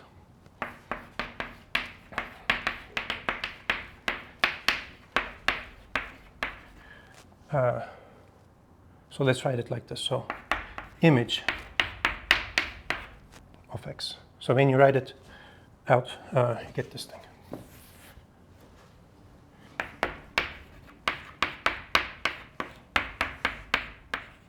It's a set of all those singletons that come from x. It's a subset of h of x. This is complete. And here's an exercise, because for this direction, we're assuming that this guy is complete. It turns out that any closed subset of a complete metric space itself is complete. Okay? Exercise.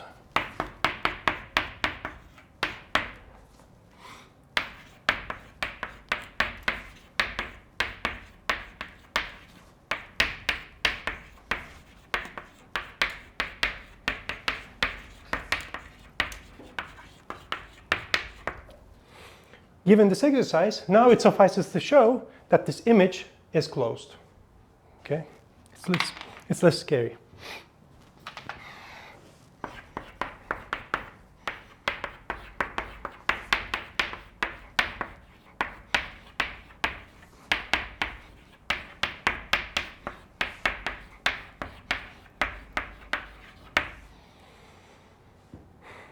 Okay, so what does that mean? If you go back to the definition that we used before, a subset is closed if its complement is open. But in this case, this other characterization with sequences turns out to be much more useful.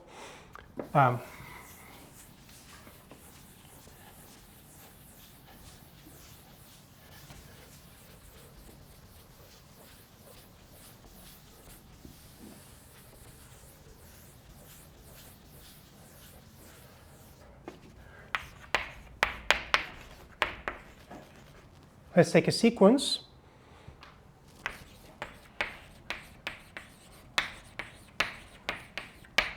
In the image, and let's take a limit point in the hyperspace, saying that this image is closed is equivalent to saying that, oh, so this A bullet converges to A infinity. Saying that this image is closed is equivalent to saying that this limit is inside image. So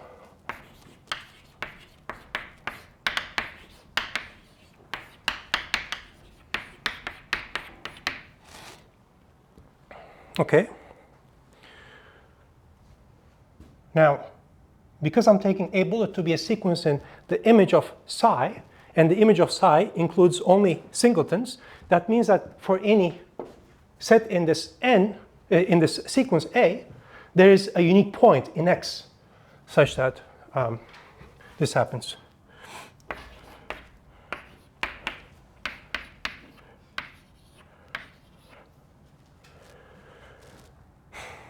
Okay. And X. So this set, so have, if I take the limit as n goes to infinity of the distance between an and a infinity, which in this case is a singleton against a infinity, that distance goes to 0. Right? That's what it means for a bullet to converge to a infinity in this hyperspace. What do I need? I need that this limit is inside the image, which means that this limit really is a singleton. It's a point set. Okay? Any questions so far? I'm sort of like switching between sort of like levels between x and h of x in this proof of the other way around too. So you keep sort of like moving around. You sort of keep switching the level.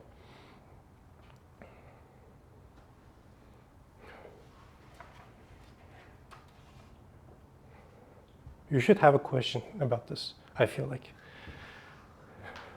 Are we not just like done? Isn't that like having the metric like shrink to 0? Isn't that just it converging? Yes, but I need a point. I need to say that. So want.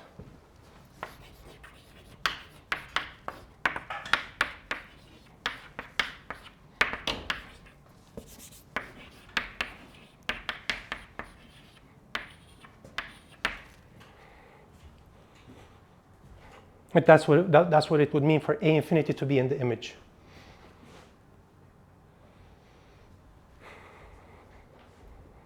I was expecting questions about this. I'm trying to think of how to formulate anything. Yes. To say about this. Yes.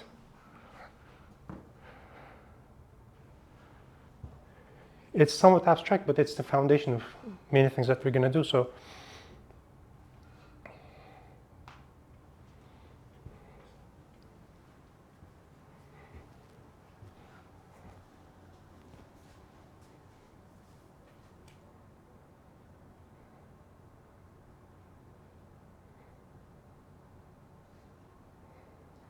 Could you maybe elaborate a little bit more on how it suffices to show that the image of phi is closed? Because of this. So this, okay, so maybe let's draw pictures. So I have here my x, and this psi function really gives you this, right? So because it preserves distances, it basically allows you to think of this h of x as a superset of x. Okay. What we did so far is that we took a sequence of points in the hyperspace that converges to some point. Okay. What I want is that, oh, this doesn't really happen. It actually goes somewhere here. It cannot be outside this limit. Now, when you sort of open up the definitions and so on, it just corresponds to saying that this set is a point set. It consists of only one point. That's what it would mean for this limit to be inside this, for this caricature as x as a subset of h of x. I'm just like chasing the definitions, like unfolding the definitions, and that's what it amounts to being.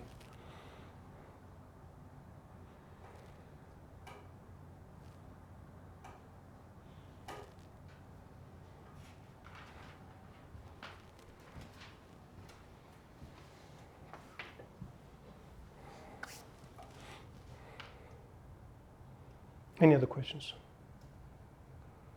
Okay, what should be the next step then? If you don't have any questions, that means that you should have an idea.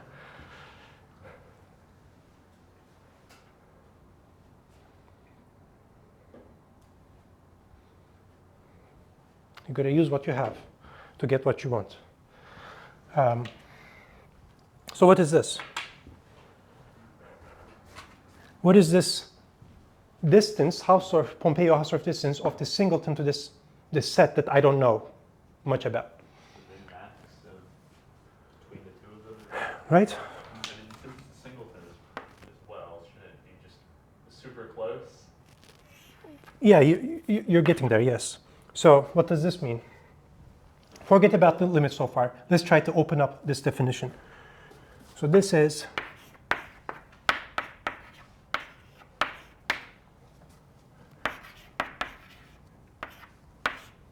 the max of two things.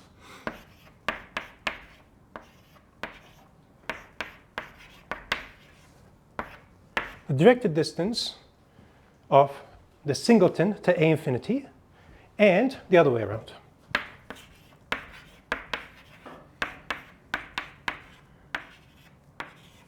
Okay, let's do this slowly so that we use the definitions too. Okay, so what are these directed distances explicitly? These are like minimaxes.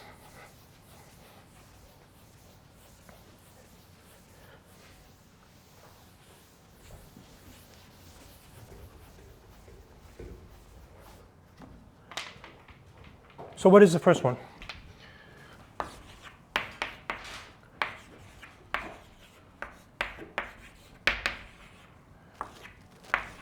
Maximize over this, minimize over this. Right, so, okay, let's write it. Let's say PQ. P comes from this, which means that it has to be that particular point, right? Maybe I should write it like this.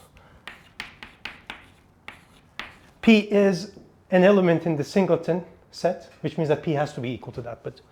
And then minimize over Q in A infinity.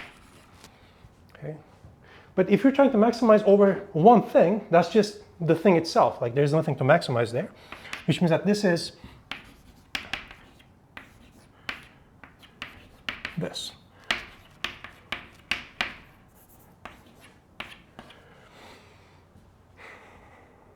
Okay. How about the other one?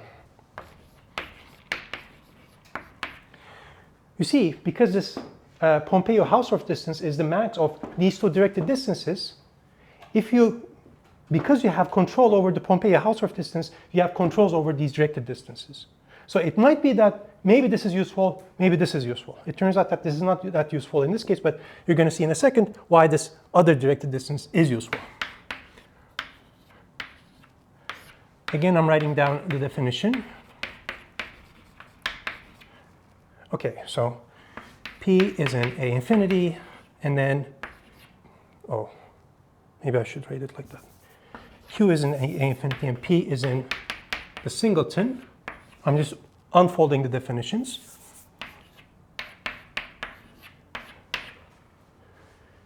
Same business, you see. If I'm trying to minimize this guy over a bunch of points, which consists, there's only one point to minimize over, it's literally that point. I can just plug it in.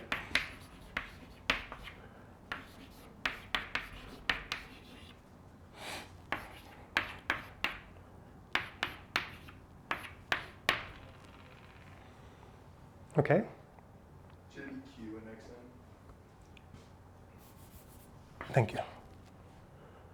Okay. So you see, this is not that useful, but this is. Because of this, I have that for any epsilon,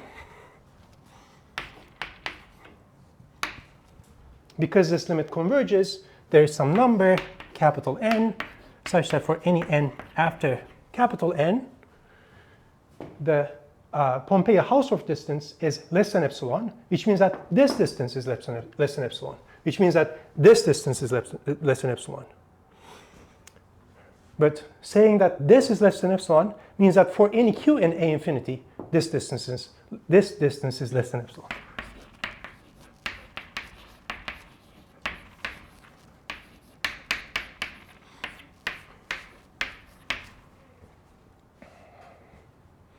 In other words, A infinity is inside, it's a subset of the epsilon ball around xn.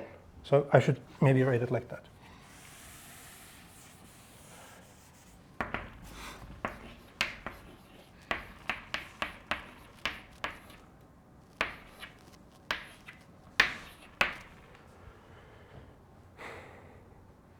Okay. Now, if this is the case, then the diameter of A infinity, which is the supremum of the distances between any 2 points I can choose here, must be bounded by 2 epsilon.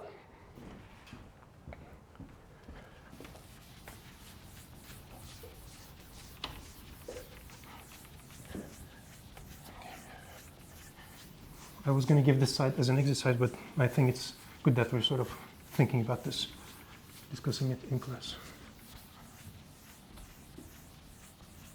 So the diameter of any subset is, I guess, the maximum, but let's try max. Maximum over k1, k2 in k of d of k1 and k2. That's the diameter. This is sort of like this abstract definition, but you can imagine how this would be sort of what you would expect. Because if this is your set, you're taking 2 points and you're looking at the distances between the 2 points and you're maximizing it. So that would be sort of like the diameter for this particular thing. But in any event, if you have 2 points here, then I know that they cannot be more distant than 2 epsilon, which means that the diameter is bounded by 2 epsilon. And at that point, I can get rid of these quantifiers because I don't really care about the center. All I need is the diameter. For any epsilon, diameter of A infinity is less than 2 epsilon. Okay, by the epsilon of room principle, that means that the diameter is 0.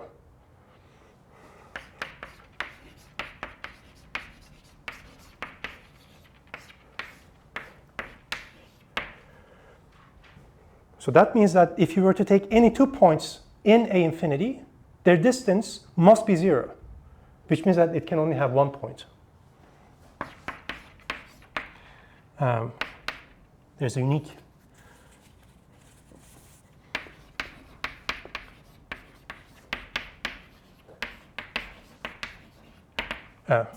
in X such that A infinity is X infinity singleton, which means that it's in the image of this psi function. So the image is closed.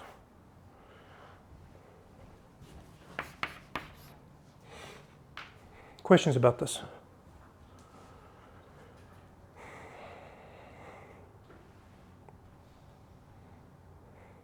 So you have these special things that say points in X. You can sort of imagine X as an actual space.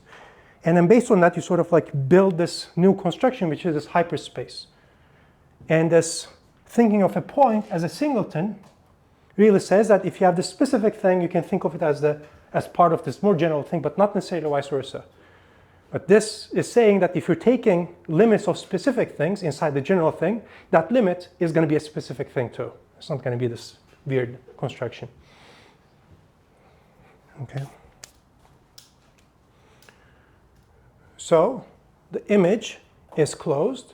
It's a closed subset of the hyperspace, which we assumed for this side to be complete. And by the exercise, because it's a closed subset of a complete metric space, is itself complete. And the image is uniformly equivalent, or Lipschitz equivalent, let's say, to X itself, which means that because this is complete, X, the capital X, original space must be complete too. So that's that side. Questions? My one question is, Yes. just to tie this together for me, is the like bounding the limit point for A by epsilon. What was the reasoning behind that again? Or like putting it in the ball with or radius epsilon. Because I want to bound the diameter. I'm going to bound the diameter, Yeah. and the diameter is telling me something about how distant 2 points inside A infinity is. And I'm trying to say that there aren't 2 distinct points in A infinity. I want to say there's exactly 1 point. Sure. Questions? It's not complicated, but you're sort of like switching levels, and if you're not familiar with these type of things, it can get confusing. So I would recommend that you sort of think about this later as well. So you're Yes. saying like A infinity, or like A bullet converges to A infinity, and then that is in like the image of psi, and that it only converges to 1 point. Which is Yes. in the image of psi, which implies that it's closed, complete, Yes. and then you're good. Yes. Yeah, so maybe I should draw another picture here.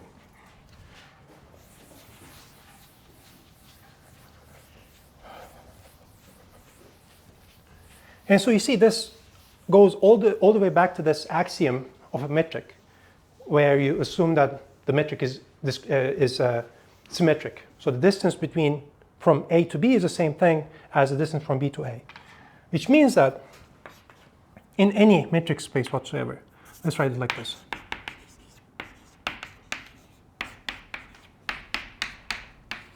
If this is happening, typically we say, oh, this is my target, and I get to approximate it by using these guys. But of course, if this is approximating this, this is approximating that.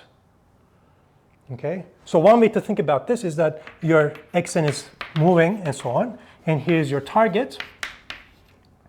And then you wait long enough, and then you have an error margin.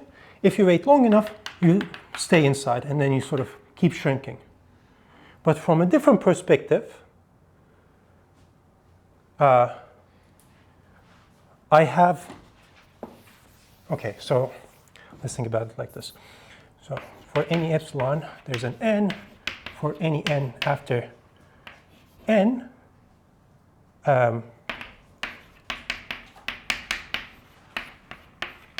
this happens, is what I'm saying. And based on this, I can sort of sample. Let's say epsilon equals 1. Then there's some number, some time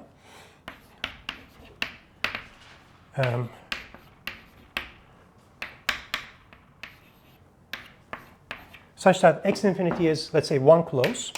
Then you do this for 1 over 2, and so on. And so that would give you sort of like a different index here, n2, which you might as well choose as something later than n1. Because no matter what you choose as epsilon, this convergence really means that you get to only wait finitely many times, finite time. And then you can just keep waiting more, and then just wait until whatever you want happens. N2, such that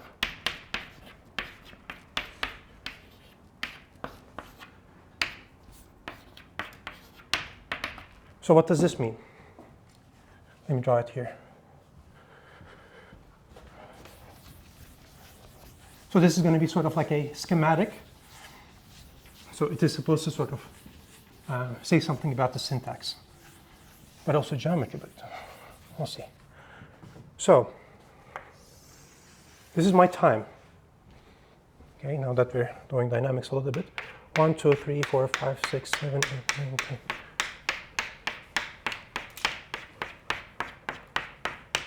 Goes to infinity. Each of these is 1 time unit. For epsilon equals 1, there's some time, let's say it's this particular time. That's my n1. Such that x infinity is in the 1 ball. So let's say that this is my 1 ball. X infinity is here. Then I wait. There's some other guy, n2, that's later. Now x infinity, the same point, let's use star, same point is inside the epsilon equals 1 over 2 ball.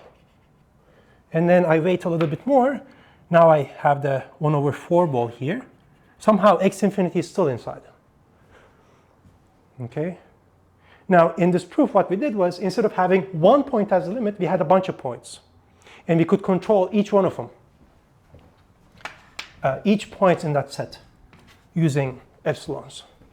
So we found one of these such that this A set, or A infinity set, is inside this epsilon equals 1 ball. The center is not important. What is important is the diameter, because I want to sort of like shrink it to 0, shrink it to a point. Now I'm saying, oh, the same set is inside here, and the same set is inside here. For any epsilon, there is some ball that contains this A infinity set, which means that its diameter is less than epsilon, or 2 epsilon for any epsilon. Okay. Let's take a break, and then when we come back, we'll start working toward the other side.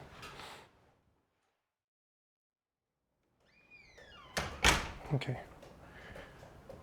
How are you feeling? How many of you have I lost? How many of you are still with me? Kind of, sort of. Okay. Kind of, sort of is good. That's a good place to be. But you should be more vocal about this, right? Because I basically decided the tempo and everything about this class. So but I don't want to lose you along the way, because things are going to get even more complicated. I'd rather sort of like work on certain things in more detail and you understand more, instead of working through more material. Okay, please be more vocal about what you don't understand. Of course, part of it is, you know, like sometimes you don't understand something, but you also don't understand how to say that you don't understand it exactly. So that's part of it too. I understand that. But this is the sort of this is a playground where you can you know, work through that, see how we can do something like this. Because typically, I guess this is part of research too. You go to seminars often, and if you're a professional mathematician, and often you understand basically 3 words in the whole talk, but somehow you need to find a way to sort of stay engaged Now that doesn't mean that ask every single question that comes to your head, but at the very least you should be able to, stay engaged. And when you're a professional mathematician, you're sort of more reserved in terms of your questions, but you're right now mathematicians in training, perhaps. So now is the time to ask questions. When you have a PhD, no one wants to hear your questions, you see. I mean, no one can answer your questions also, so you end up trying to answer it yourself. Either they don't understand it, they don't appreciate it, whatever. In any event, so previously we showed that if this hyperspace is complete, then the original space X is complete. Now, the other way around. If X is complete, then the hyperspace is complete. That's what we want. Now, this is going to take some time, and I don't think I'm going to be able to finish this today. But we're going to sort of work toward a proof. So, definition of completeness, what does that mean? I need to take a sequence in the hyperspace that is Cauchy. So each of these a bullet sequence, each of the terms of it, is a certain compact subset of X. That's what it means for, that's what it means for a bullet to be a sequence here. But I'm also saying that it has to be Cauchy relative to the Pompeiu-Hausdorff distance. Okay. So for any epsilon, if I wait long enough, any two terms are going to be close, epsilon close. Now, the definition of completeness is you take a Cauchy sequence and you show that it is a limit. That means that I need to find an A infinity in the hyperspace such that my sequence converges to it. Okay. Now, how do you even come up with this guy? Let me just give the definition. Let me define something. So define. Oh, I guess we're not going to continue the proof because first we need to prove a lemma. So let's still define the following set. A infinity as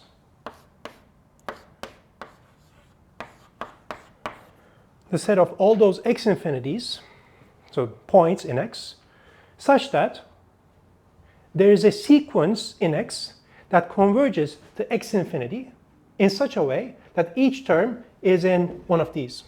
So it sort of like tracks this sequence of subsets. So I'm going to write it like this. There's an x bullet in a bullet, such that x bullet goes to x infinity.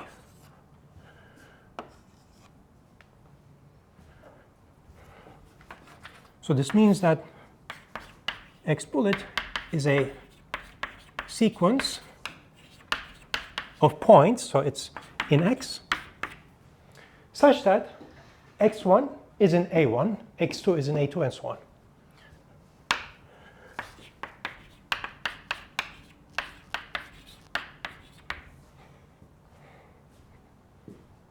Okay? So let's think about it like this. Again, this is my time.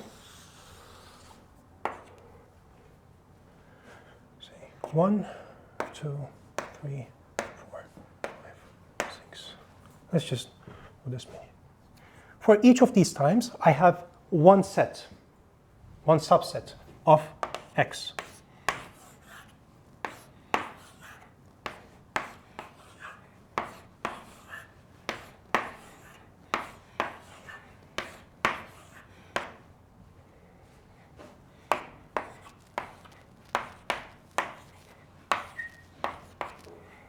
So this is A1, this is A2, this is A3, this is A4, A5, A6, A7, and each of these is inside the hyperspace, which means that each of these is non-empty and compact. Now, and I know that if I were to use the Pompeiu-Hausdorff distance, if I wait long enough, these two sets, they don't move that much. So this is a Cauchy sequence of subsets. Now I defined this other subset, A infinity, And how did I do it? Well, I did the following. Take a point from this guy, from this guy, from this guy, and so on.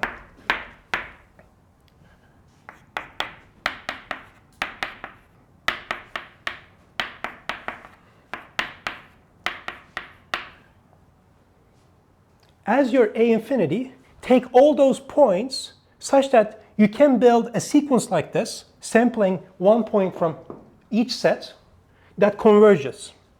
Maybe I should draw it like this. This is a caricature, of course, but still. So let's say that it's something like this. Okay. So I need to figure out what is this A infinity. I'm saying, oh, this point is in here. If I can find a sequence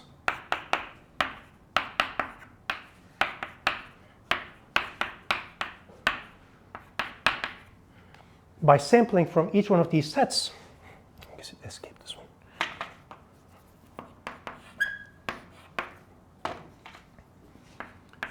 X6, X7, that converges to this as a sequence in X. Okay, that's how I build the set. Now, any questions about this definition? Now, in fact, it turns out that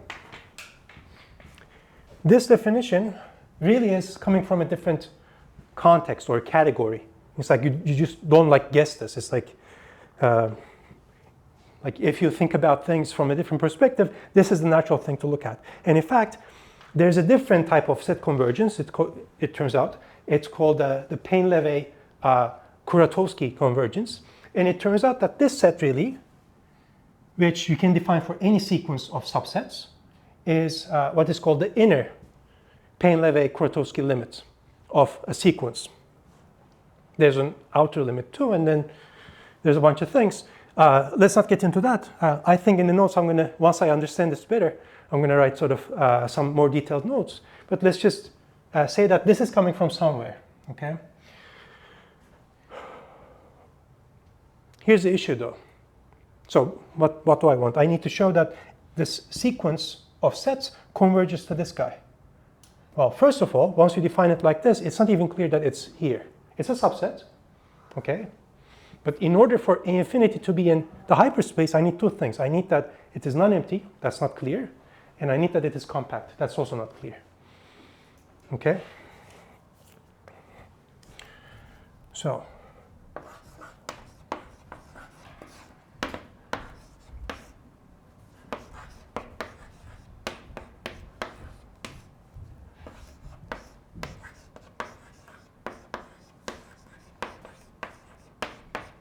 let's write it like this. Compact is equivalent to closed and totally bounded. So I'm going to use that factorization theorem again.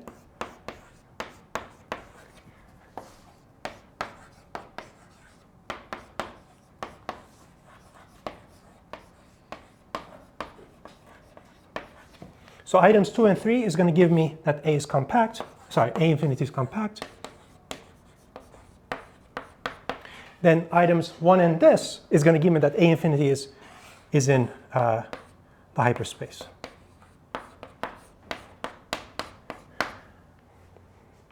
That's the first steps. Then, once we've realized that this set is indeed in the hyperspace, now we can start talking about whether or not this sequence converges to it. So that's going to be the other one, the next step. So limit as n goes to infinity of the Pompeiu-Hausdorff distance between an and A infinity is 0. Okay, so as you can imagine, it's a long proof. Any questions about this? This is sort of like the schematic of what's going to happen. There are different proofs, but this is essentially the order that Barnsley uses, so I'm just basically following him.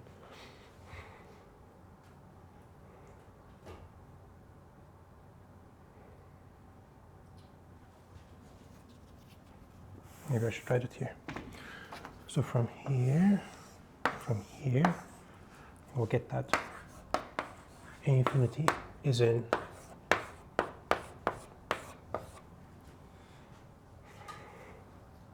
yes. I would say, how, like you said, it wasn't obvious that A infinity isn't like the empty set. I would just, like, I don't know, with like the caricature you drew, it feels like. Well, I mean, I drew the caricature after reading the proof. Oh.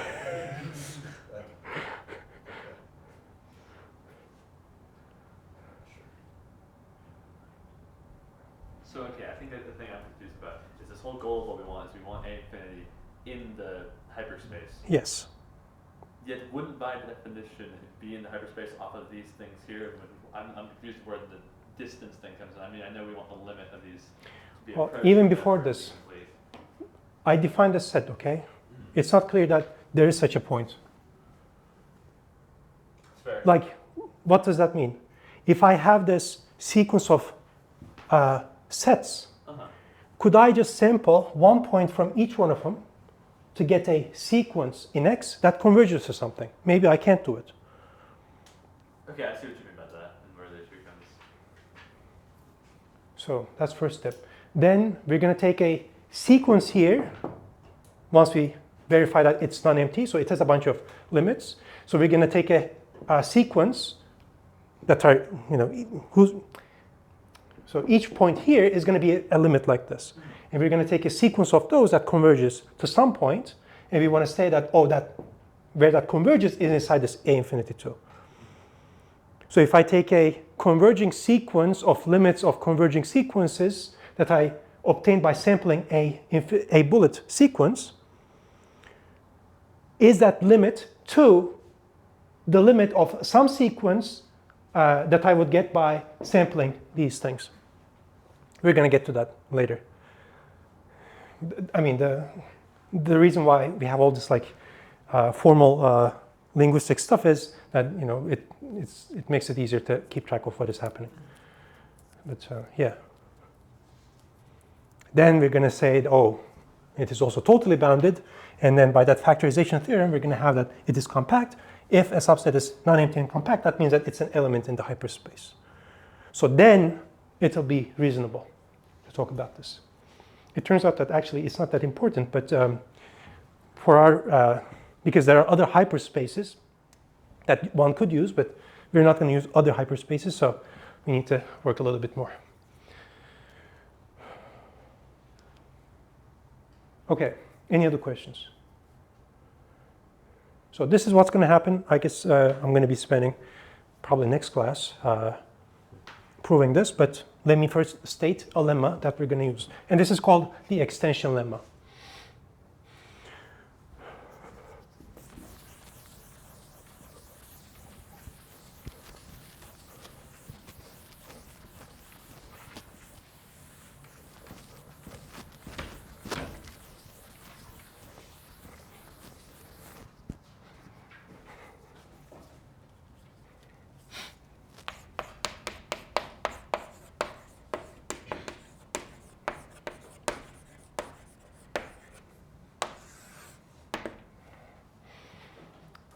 So this is a rather more general tool. It allows you to sort of take subsequences of this sequence and sort of extend your samples in a sense. So let me just write it.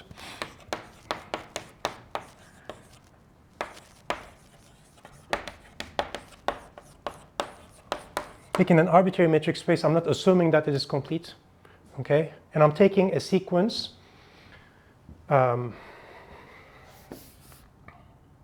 okay, a Cauchy sequence,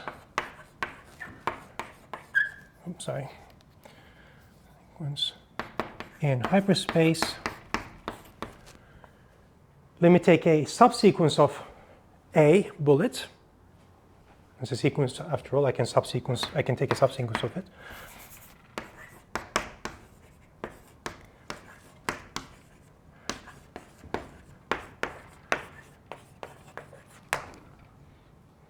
Let me also say that somehow, if I were to just focus on this, a subsequence, I can sample points.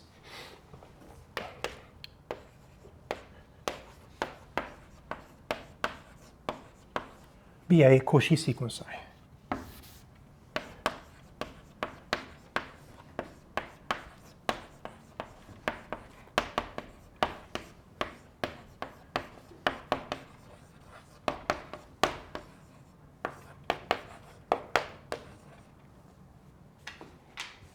In a second, I'm going to draw a picture. Then there is a supersequence of x prime bullets, which means that I can extend this. There's an x bullet, which has a supersequence of x prime bullets.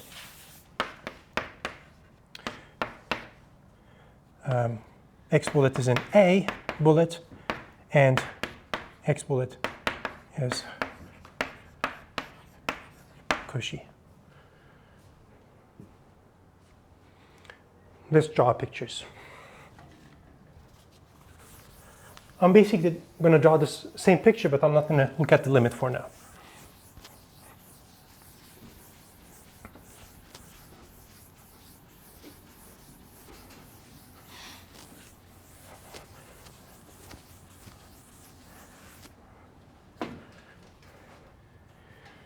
And of course, when I draw this diagram, I'm sort of folding space into time. Like, time is the more important thing. That's my time. I have sets for each one of these.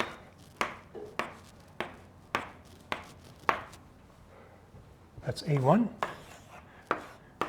A2, 3.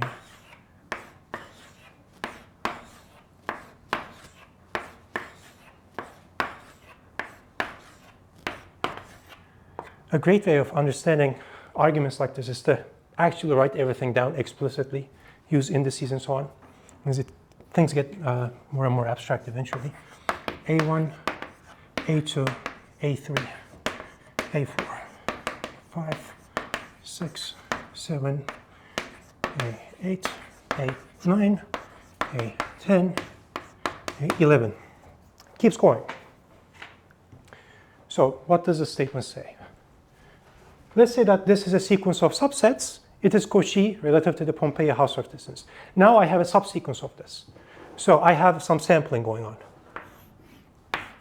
So this, let's say I took then this guy, and then this guy. Maybe I took this one, I don't know.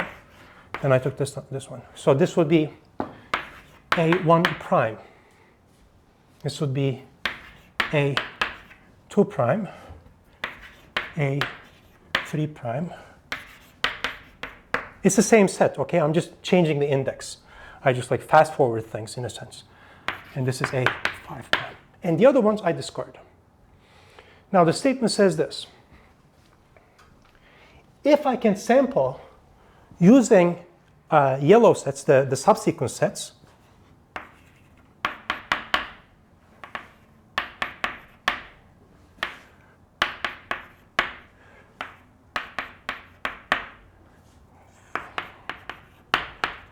okay, keeps going. Then I can in fact, and if this x prime sequence is Cauchy in x, then in fact I can find points here to complete, to get a full sequence of samples. So what I want is this guy, and something like this, and something here. What is this? You need a procedure that allows you to do this in such a way that when you look at this supersequence now, this is Cauchy. So we need a way to figure out how to choose these samples. Okay, this is, I mean, that's what the extension lemma says. It says that you can do it. The proof requires that we do it, of course. Okay, it's a rather, it's not very constructive actually, but it is somewhat constructive.